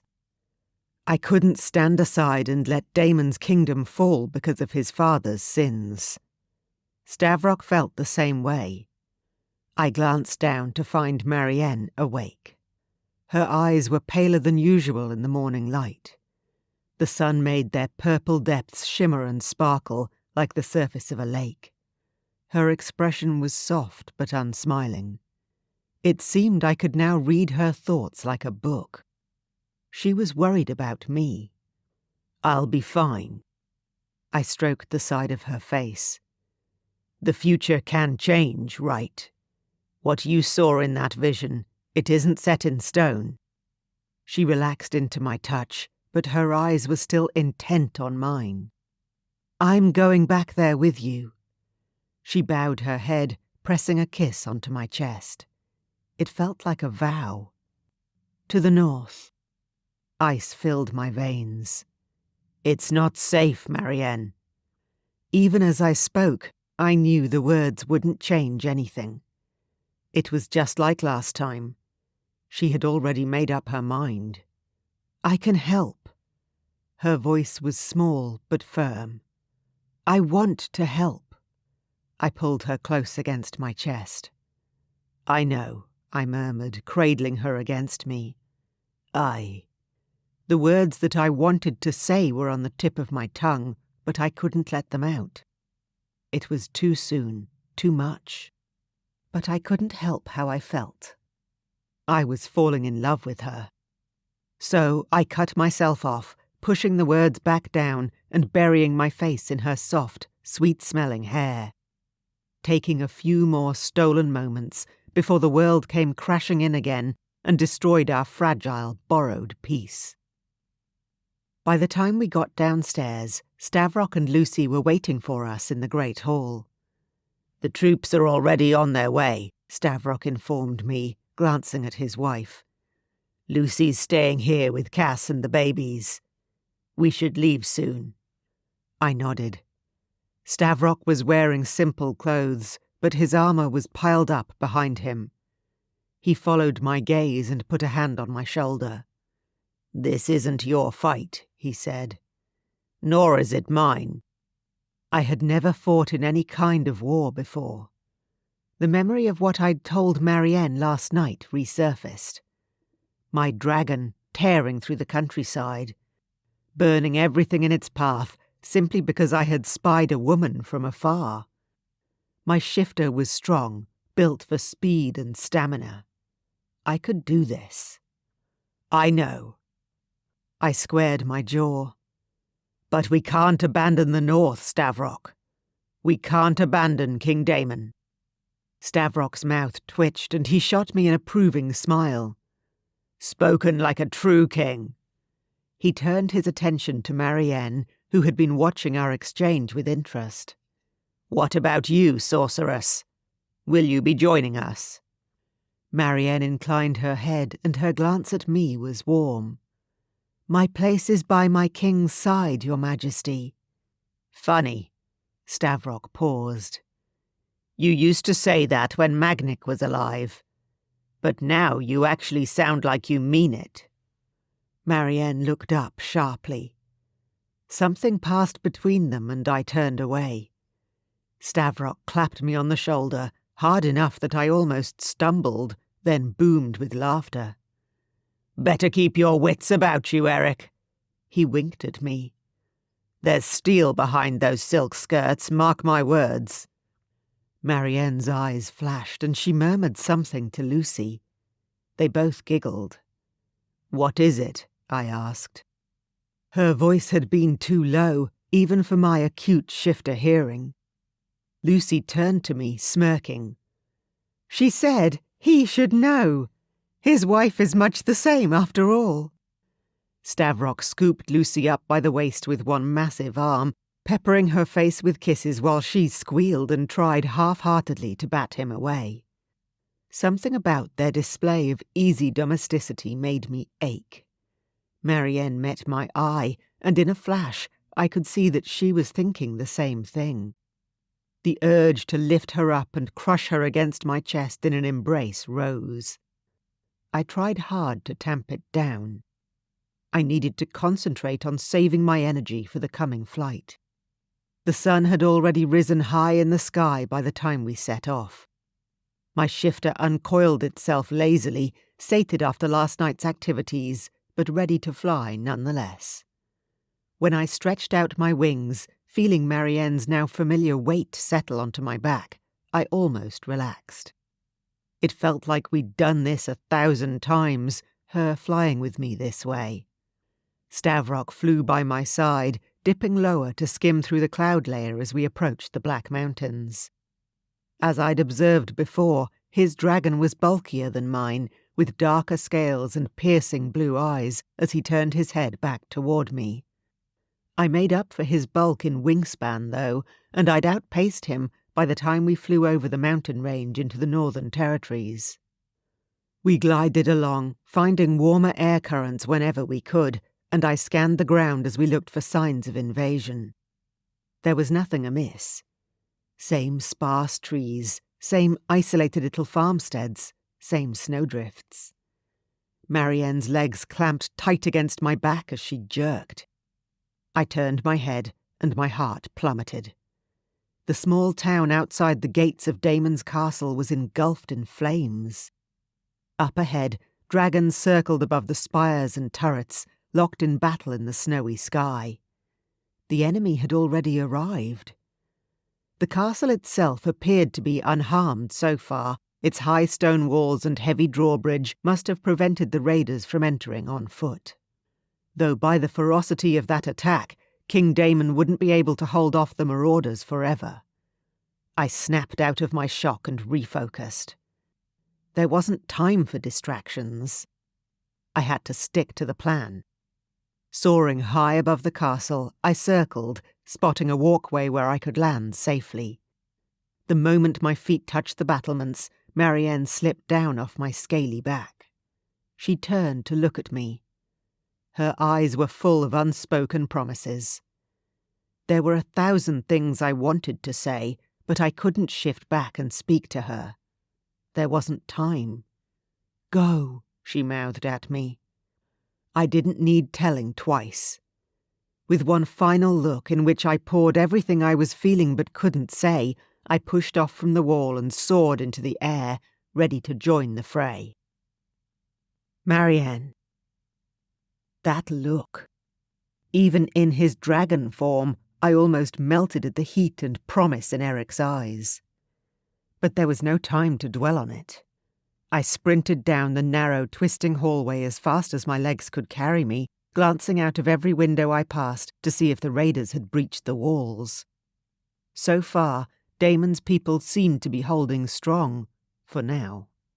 I followed the corridors until I heard people, dozens and dozens of frightened voices, and then I followed those sounds, dashing past suits of armour and old tapestries until I reached a dimly lit, musty hall. A group of people huddled in a corner close to the small fire. All of them looked up when I rushed in. As far as I could tell, the group mostly consisted of women and children. Every face held an identical expression of complete terror. "Have you come to help us?" A sharp voice rang through the crowd. I craned my neck until I identified the source, a young woman with the same pale, ice-blue eyes as King Damon. I nodded. "I'm Marianne." The woman visibly relaxed. She moved through the crowd, which parted easily to let her past. "Eric's queen. Damon said you'd come." Eric's queen? I didn't correct her. Didn't want to. It sounded wonderful, even if it wasn't true. "I'm Lenora, Damon's sister," the woman added. "Nice to meet you." I glanced around, taking stock of the huddled mass of refugees. "Is this everyone from the town?" Lenora looked grim. "Yes. All the women and children, at least. We managed to get as many people out as possible before they came." A shadow fell over her face. "But there are more people coming from further afield. Farmers and such. They don't have anywhere else to go, but—" She bit her lip, looking anguished. "I don't know how they'll make it through the battle and the raging fires outside and get safely into the castle. Leave it to me." I spread my fingers, letting a shimmer of my magic swirl out into the open air. Several people gasped. Children hid behind their mothers and peeked at me, half frightened, half awed. This was what I knew. The curse I was born with. The terrible gift that I could never escape. I would turn it around and use it to help these people who were staring at me with little hope in their eyes. Without another word, I whirled around and stalked to the huge window overlooking the outer walls of the castle. I murmured incantations and spread my arms wide. The magic flowed out, glimmering, sinking into the stonework, trickling down every nook and cranny. Protective enchantments. I had plenty of practice with them. Under Magnic's orders, I'd covered every inch of our castle with binding spells. It wouldn't keep out raiders forever, but it should at least slow them down. A roar outside trembled the glass in the window opposite, and a jet of flame rushed past. Several people screamed. I turned around, finding Lenora in the crowd, and beckoned her over. "Keep everyone in here. Make sure they stay away from the walls, okay?" "What?" Her eyes widened. "You're leaving?" "You said there were people beyond the gates." I kept my voice soft and even and placed a hand on her shoulder. "I'll help them if I can. You'll be safest in here. Bar the doors until you get my signal." Lenora looked lost, but she nodded. There was a glint in her gaze, a semblance of steel behind the terror. "Good." "Signal?" she asked. "What signal?" I gave her a smile, and instead of answering held out my palm and let the magic shimmer and dance across it. "You really are a witch?" Her eyes were round with amazement. "I prefer sorceress." I shrugged. "And I'm going to use my magic to help as many of your people as I can." I didn't wait to hear her response. I hadn't come all this way to sit around in hiding. I had a job to do. Chapter 15. Eric. I flew higher and higher, touching the misty underside of clouds as I banked and turned. Below me, the castle shrunk in size. I circled it, assessing the high walls for signs of weakness. The battle raged below. Outside the burning town, our armies clashed with a ravenous mass of raiders. There were fewer of them in number, but they made up for it in ferocity and skill. The air was thick with the clash of swords and the cries of the wounded. I skimmed lower, spread my wings, and soared down to take a closer look.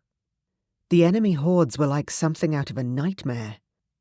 Vicious and bloodthirsty, they hacked through our armies with battle axes wielded with deadly precision. In amongst them were huge, deadly wolves.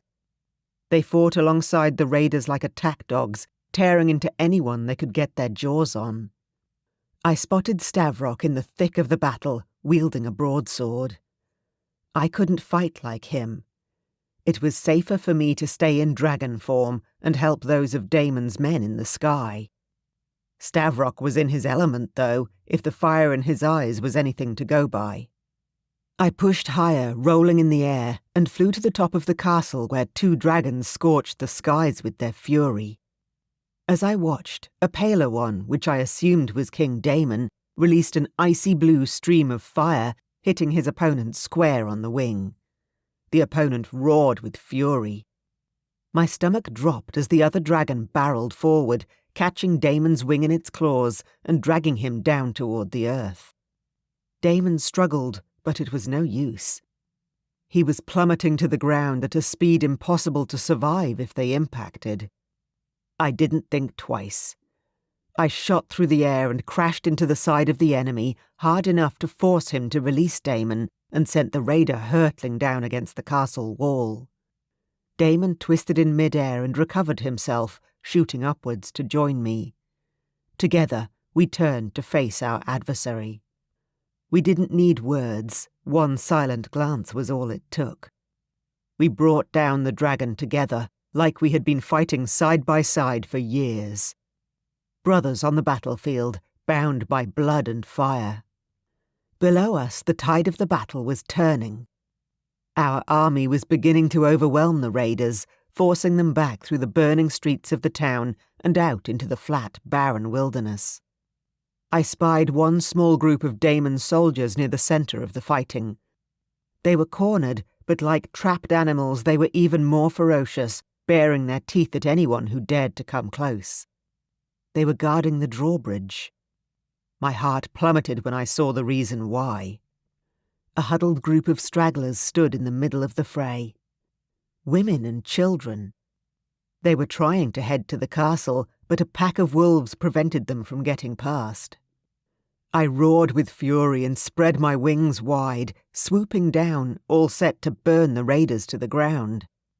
But as I flew closer, I realized I couldn't risk the fire spreading or hitting innocent people with the force of my wrath. A small figure appeared on the drawbridge. Slender and fragile against the massive stone walls behind her, she was surrounded by a glowing purple mist. My heart froze. Marianne? Oh gods, she would be harmed if she stayed there. She reached the edge of the drawbridge, moving with slow, delicate purpose. The raiders froze slack-jawed. Like moths drawn to her flame, they stepped closer and closer. The purple clouds wavered and trembled, and the raiders began to twitch, shaking off her enchantment. There were too many of them for Marianne to handle on her own. She began to back away as their large wolves advanced, slavering at the sight of their prey. It was too much. I couldn't bear the thought of anything happening to Mari. My roar split open the sky above us. The ground trembled and everyone looked up. Marianne was in danger, and I would level entire cities before I let any harm come to my mate. The burst of my fire swept through the raiders and wolves, clearing a pathway edged with molten, glowing flames. The group of stragglers rushed toward Marianne, and she quickly ushered them over the bridge. Her magic cocooned them, protecting them from my fire. Her spell melded and fused together, sparking in strange and beautiful patterns.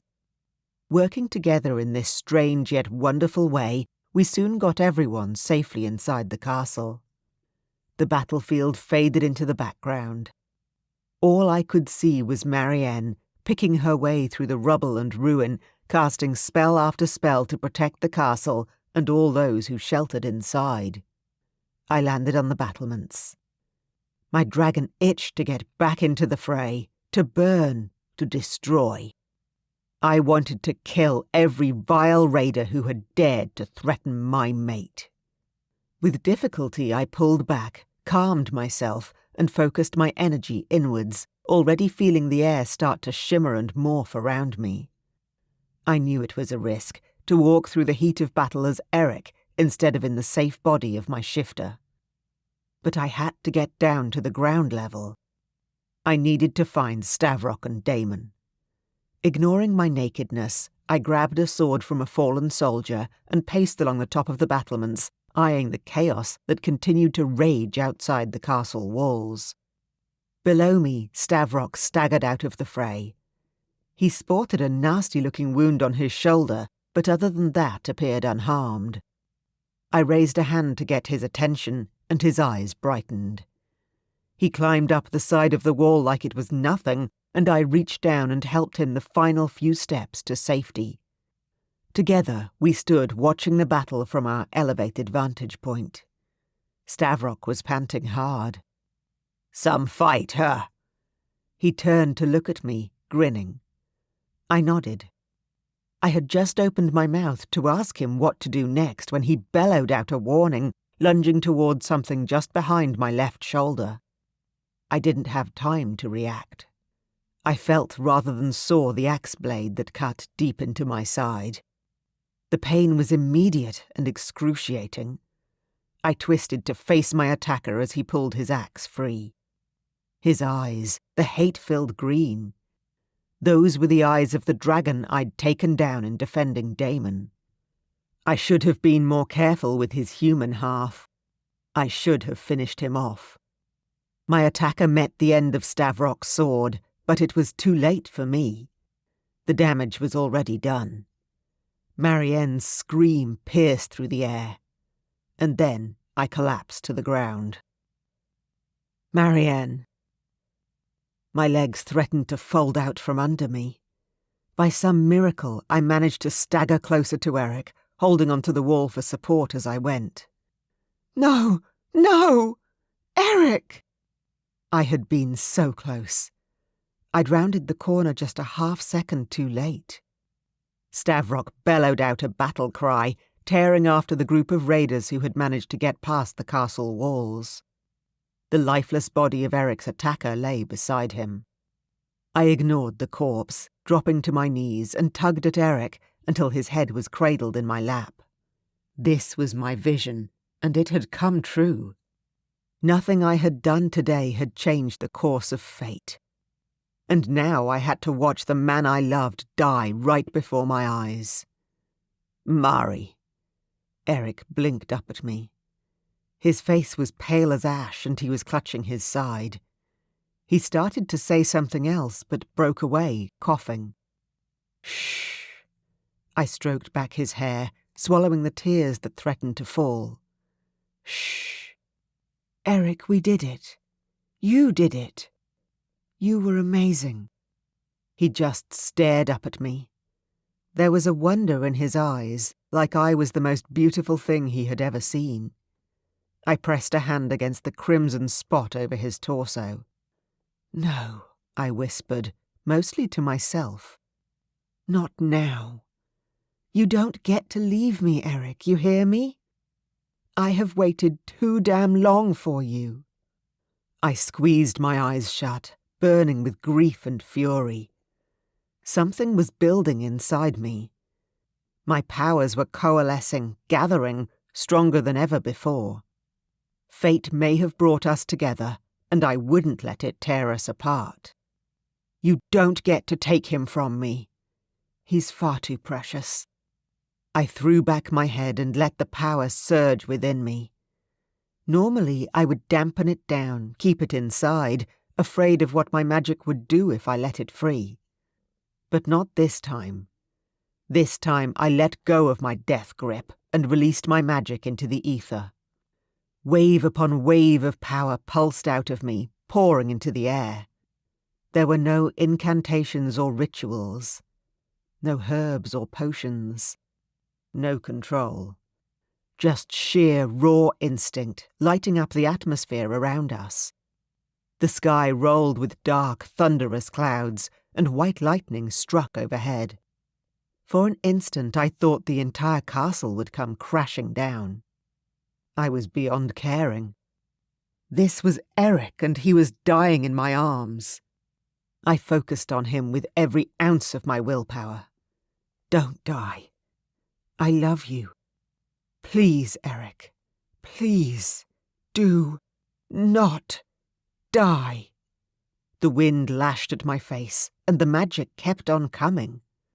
Then, just as suddenly as it had started, the surge was over.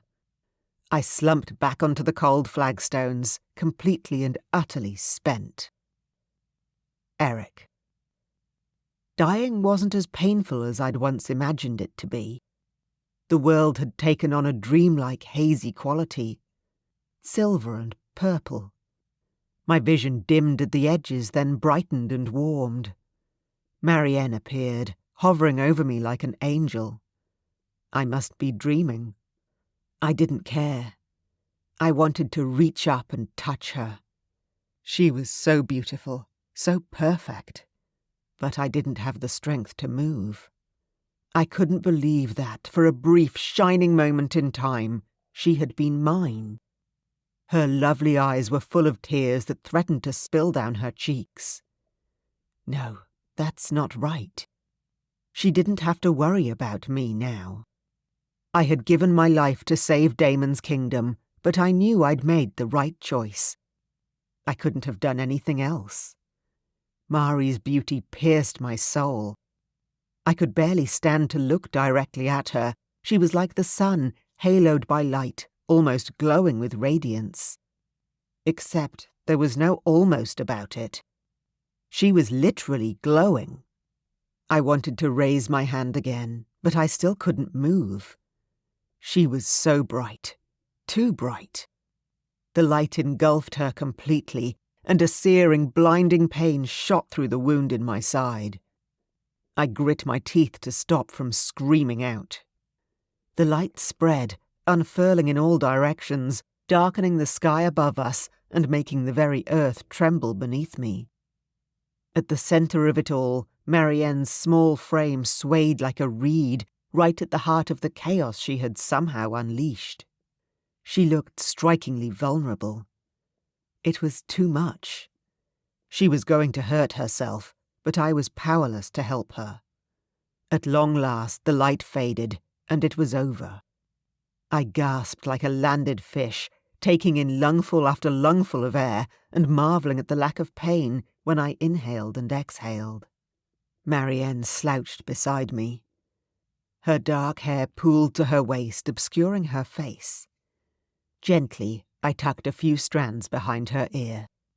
Alarm bells rang in my head. Her skin was pale.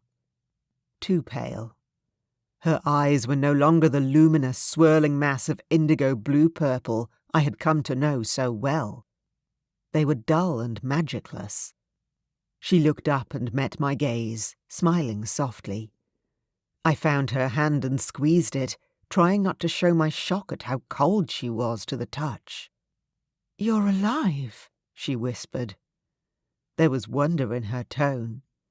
I sat up, staring down at my side. My wound appeared to be healed. Her magic had put me back together. But what had it done to her? "Can you walk?" I asked. I could hear the worry in my own voice, but she didn't seem to register it. She nodded. I think so." Slowly, I helped her climb to her feet.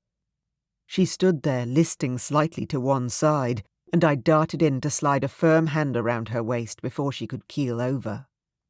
"Marianne." I pulled her close, pressing my fingers to her wrist to check her pulse. It was faint and irregular, but the sound of it reassured me. "What did you do?" She reached up and touched my face. I turned my head and pressed a kiss into her palm, watching her eyelashes flutter at my touch. "You saved me," she whispered. "I had to save you too." She made it sound so simple. I wanted to yell, to tell her she'd been reckless. The truth was, it frightened me to see her like this. I didn't know what the power drain meant, if she would recover her energy. What if she'd weakened herself too much? What if? I couldn't think it. I focused instead on what I could do, find the others. The sounds of battle had grown fainter in the time we'd spent up here. It sounded like our forces had taken control of the situation. Good. I'd done all I could. Now it was time to take care of my own. I needed to take Marianne home. Chapter 16. Eric. Eerie silence hung in the air around us. The burnt-out shell of the town was utterly still. The blackened ruins of hollowed-out buildings were all that remained, some standing, most of them lying in piles of still smouldering ash. Thin, wispy trails of smoke were all that remained. Most of the raiders were dead. The ones that survived had fled back toward the mountains. Hopefully the raiders had gotten the message. The northern clan is protected. The people will not pay for the old king's mistakes.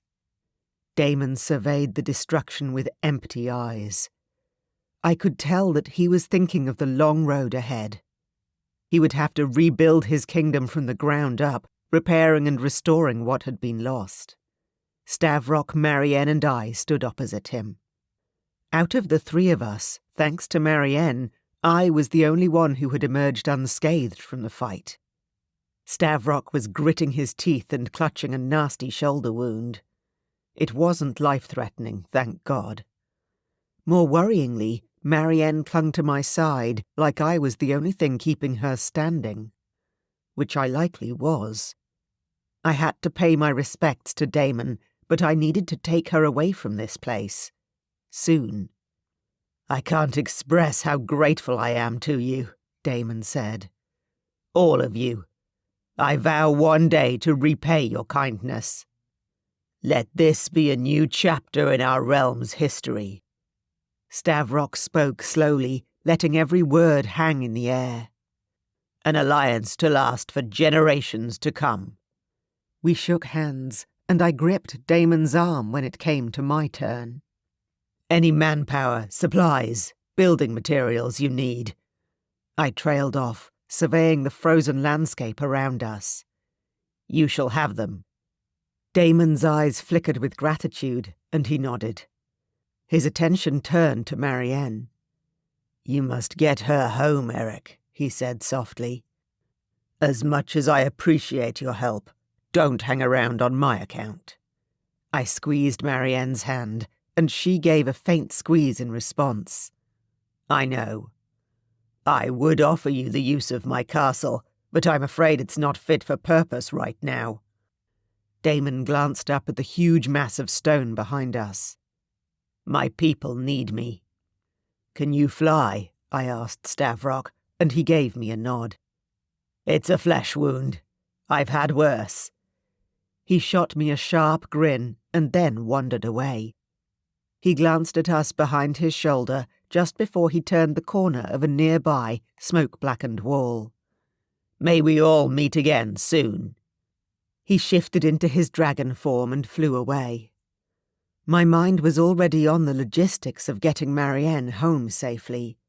She couldn't ride on my back. She wasn't strong enough. "I'll carry you," I murmured into her hair. "We're going home, Marianne." The journey seemed to last a lifetime. I carried Marianne in my talons, imagining the flutter of her heartbeat. She felt impossibly small and fragile. I flew as fast as I dared, but every flap of my wings felt like hours too long. I exhaled in relief when the mountains appeared on the horizon.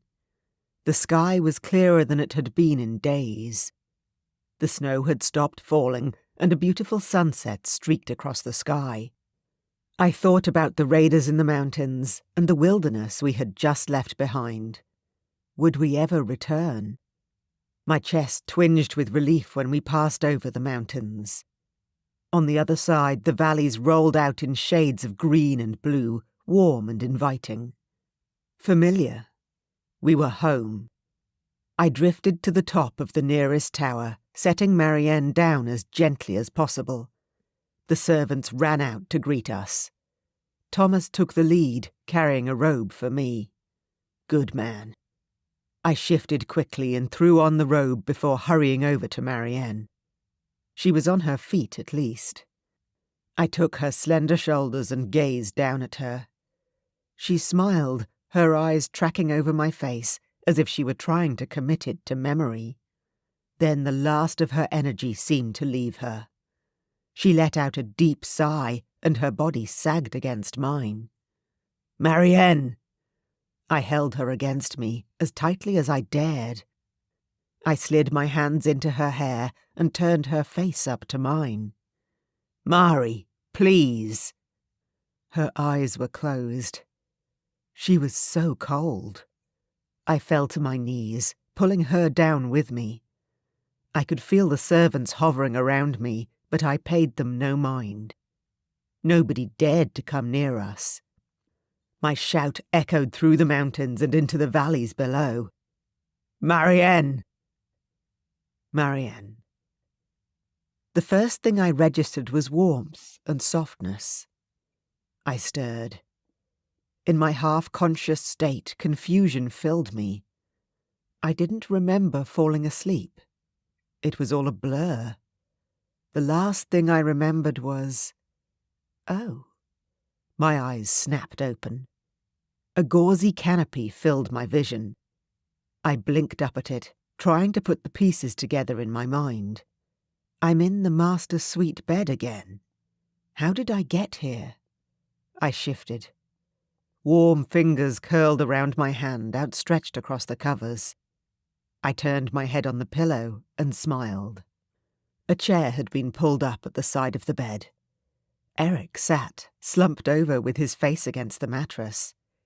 His hair had fallen over his face. He was dozing.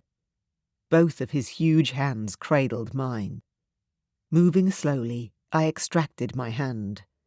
My fingers reached out and carded through his hair, brushing it back. He stirred. He sat up, blinking a few times. His eyes were shadowed. He looked like he hadn't slept for a long while. "Hey," I whispered, and his face broke into that crooked grin I'd come to love so much. "You're awake." Relief flooded his face as he looked over me. "How long was I out?" "Too damn long." He huffed a laugh, shaking his head in disbelief. "Couple of days." "Days?" I grimaced and then relaxed back into the pillows. My head still tingled. I sensed that getting up wasn't the best idea right now. Did I miss anything good? He laughed again before glaring at me. "Other than me almost losing it because I thought you were dead. Not much." "What?" I reached out and took his hand, forcing him to look at me. "These past 2 days." He broke off, clenching his jaw. "It made me picture what it would be like to lose you." I wanted to say something, to interject. I didn't. "I don't want to rule, Marianne," Eric said, lowering his gaze. "Unless you're by my side." "Oh," I breathed. He drew up my hand and pressed a kiss there as he continued. "I love you. All of you. I never want you to change, Marianne, and I never want you to leave. Stay with me." He slid to his knees, keeping a gentle grip on my hand as I peered over the bedside, amazed. "Marry me." I froze, astounded. After everything we'd been through together, everything he'd seen, Eric still wanted me. He wants to marry me. He didn't care about my past or the strength of my magic. This man, this wonderful, ridiculous man, wanted me. For me. I stopped, joy spilling over in my chest. "Yes, I'll marry you." His whole expression lit up, and he launched himself onto the bed, careful not to jostle me. His eyes shone with happiness when I cupped his face in my hands. "You will." He grinned at me. "Say it again." "Yes," I repeated, laughing. "Of course I'll marry you." I squealed when he dived in and kissed me, over and over in spite of my protests. After all, I didn't put up too much of a fight. Epilogue. Marianne. "I have been married before, you know," I said to Lucy as she clucked over me like a mother hen. Behind me, in the mirror of my dressing table, Lucy's eyes rolled in exasperation. We were sitting in my new bedroom. Eric's room. "I know, but not to someone you actually—" "Love?" I smirked. "Exactly!" Lucy held up 2 heavily jewelled tiaras, and I turned to face her. I wrinkled my nose at them, and she let out a sigh. "These are traditional. I got them out of the treasury. They are meant for a queen. And you are a queen." She brushed a loose strand of hair over my shoulder, and I couldn't help but smile at her. "You're going to be the Queen of the Black Mountains, Marianne. For real this time." I eyed the tiaras, trying to keep an open mind. Nope. I was right the first time. They're still hideous. My gaze drifted past Lucy to the elaborate floral arrangement on the table behind her. Sprigs of white flowers clustered together, interspersed with pale lilac and gold. "Screw tradition," I said, standing up and arranging my dress behind me. "Let's do something different." Lucy raised an eyebrow and then caught on to my train of thought. She smiled broadly. "Ah, yes, I think that will work." My hand curled protectively over my belly, and I smiled. It had turned out that conceiving with my fated mate was simpler than I ever thought possible. Whether Magnic was infertile and blamed it on me instead, or he didn't know, none of it mattered now.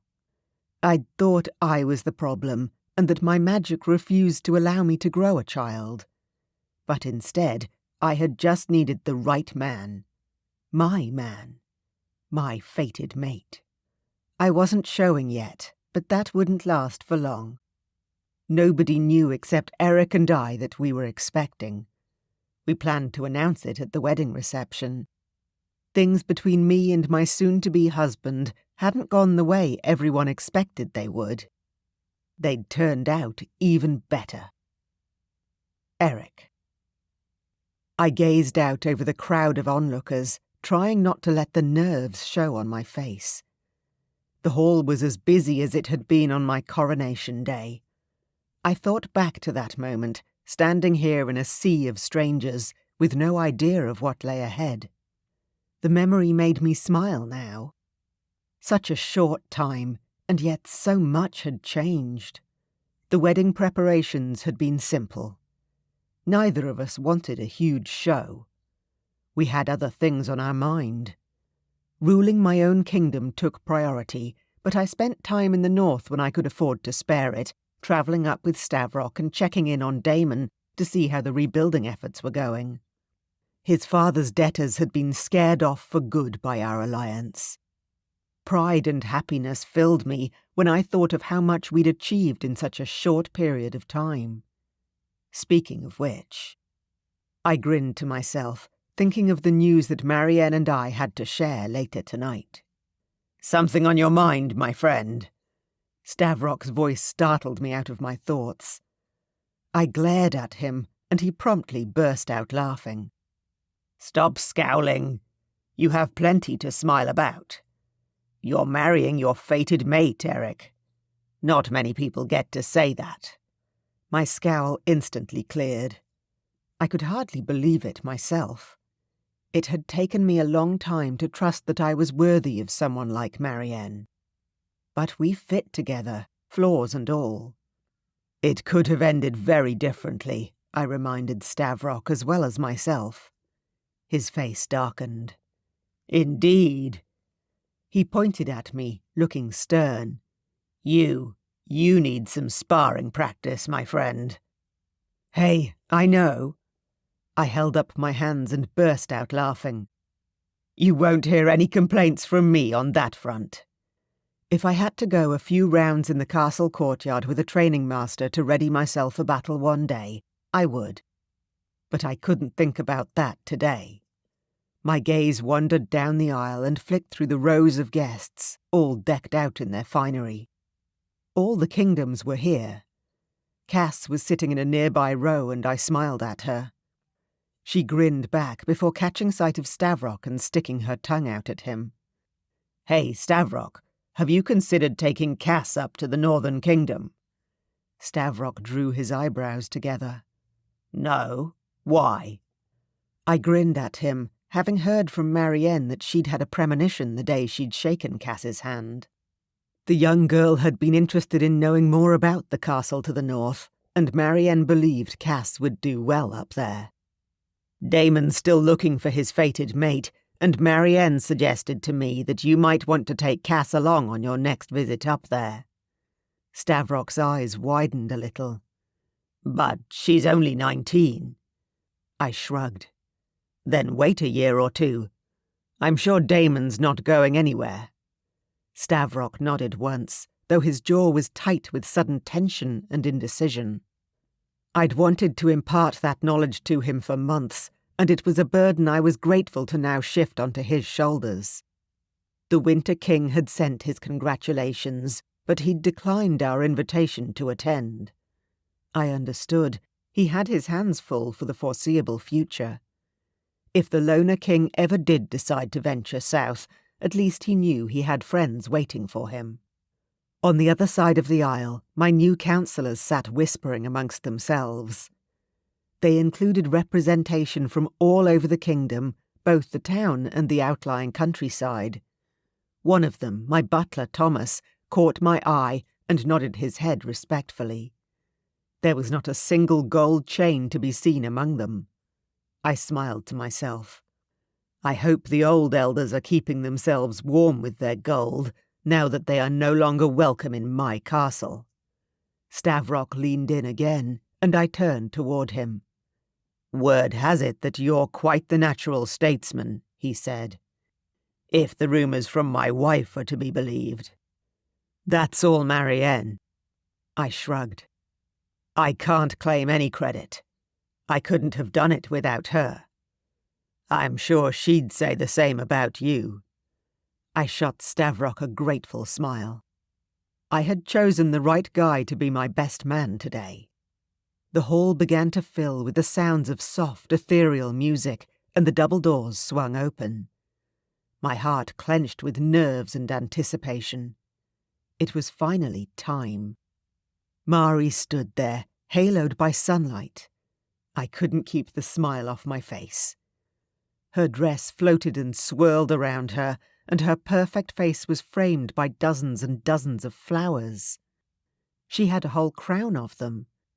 They tumbled through her long hair, their tendrils trailing through her veil, the latter held up by a smiling Lucy. As she walked along the aisle, the whole room seemed to come alive in her wake. I almost forgot to breathe. She looked like a goddess. The tension in my shoulders drained away, and my heart warmed. Meeting Marianne's gaze, all I felt was peace and certainty about the future. This was just the beginning.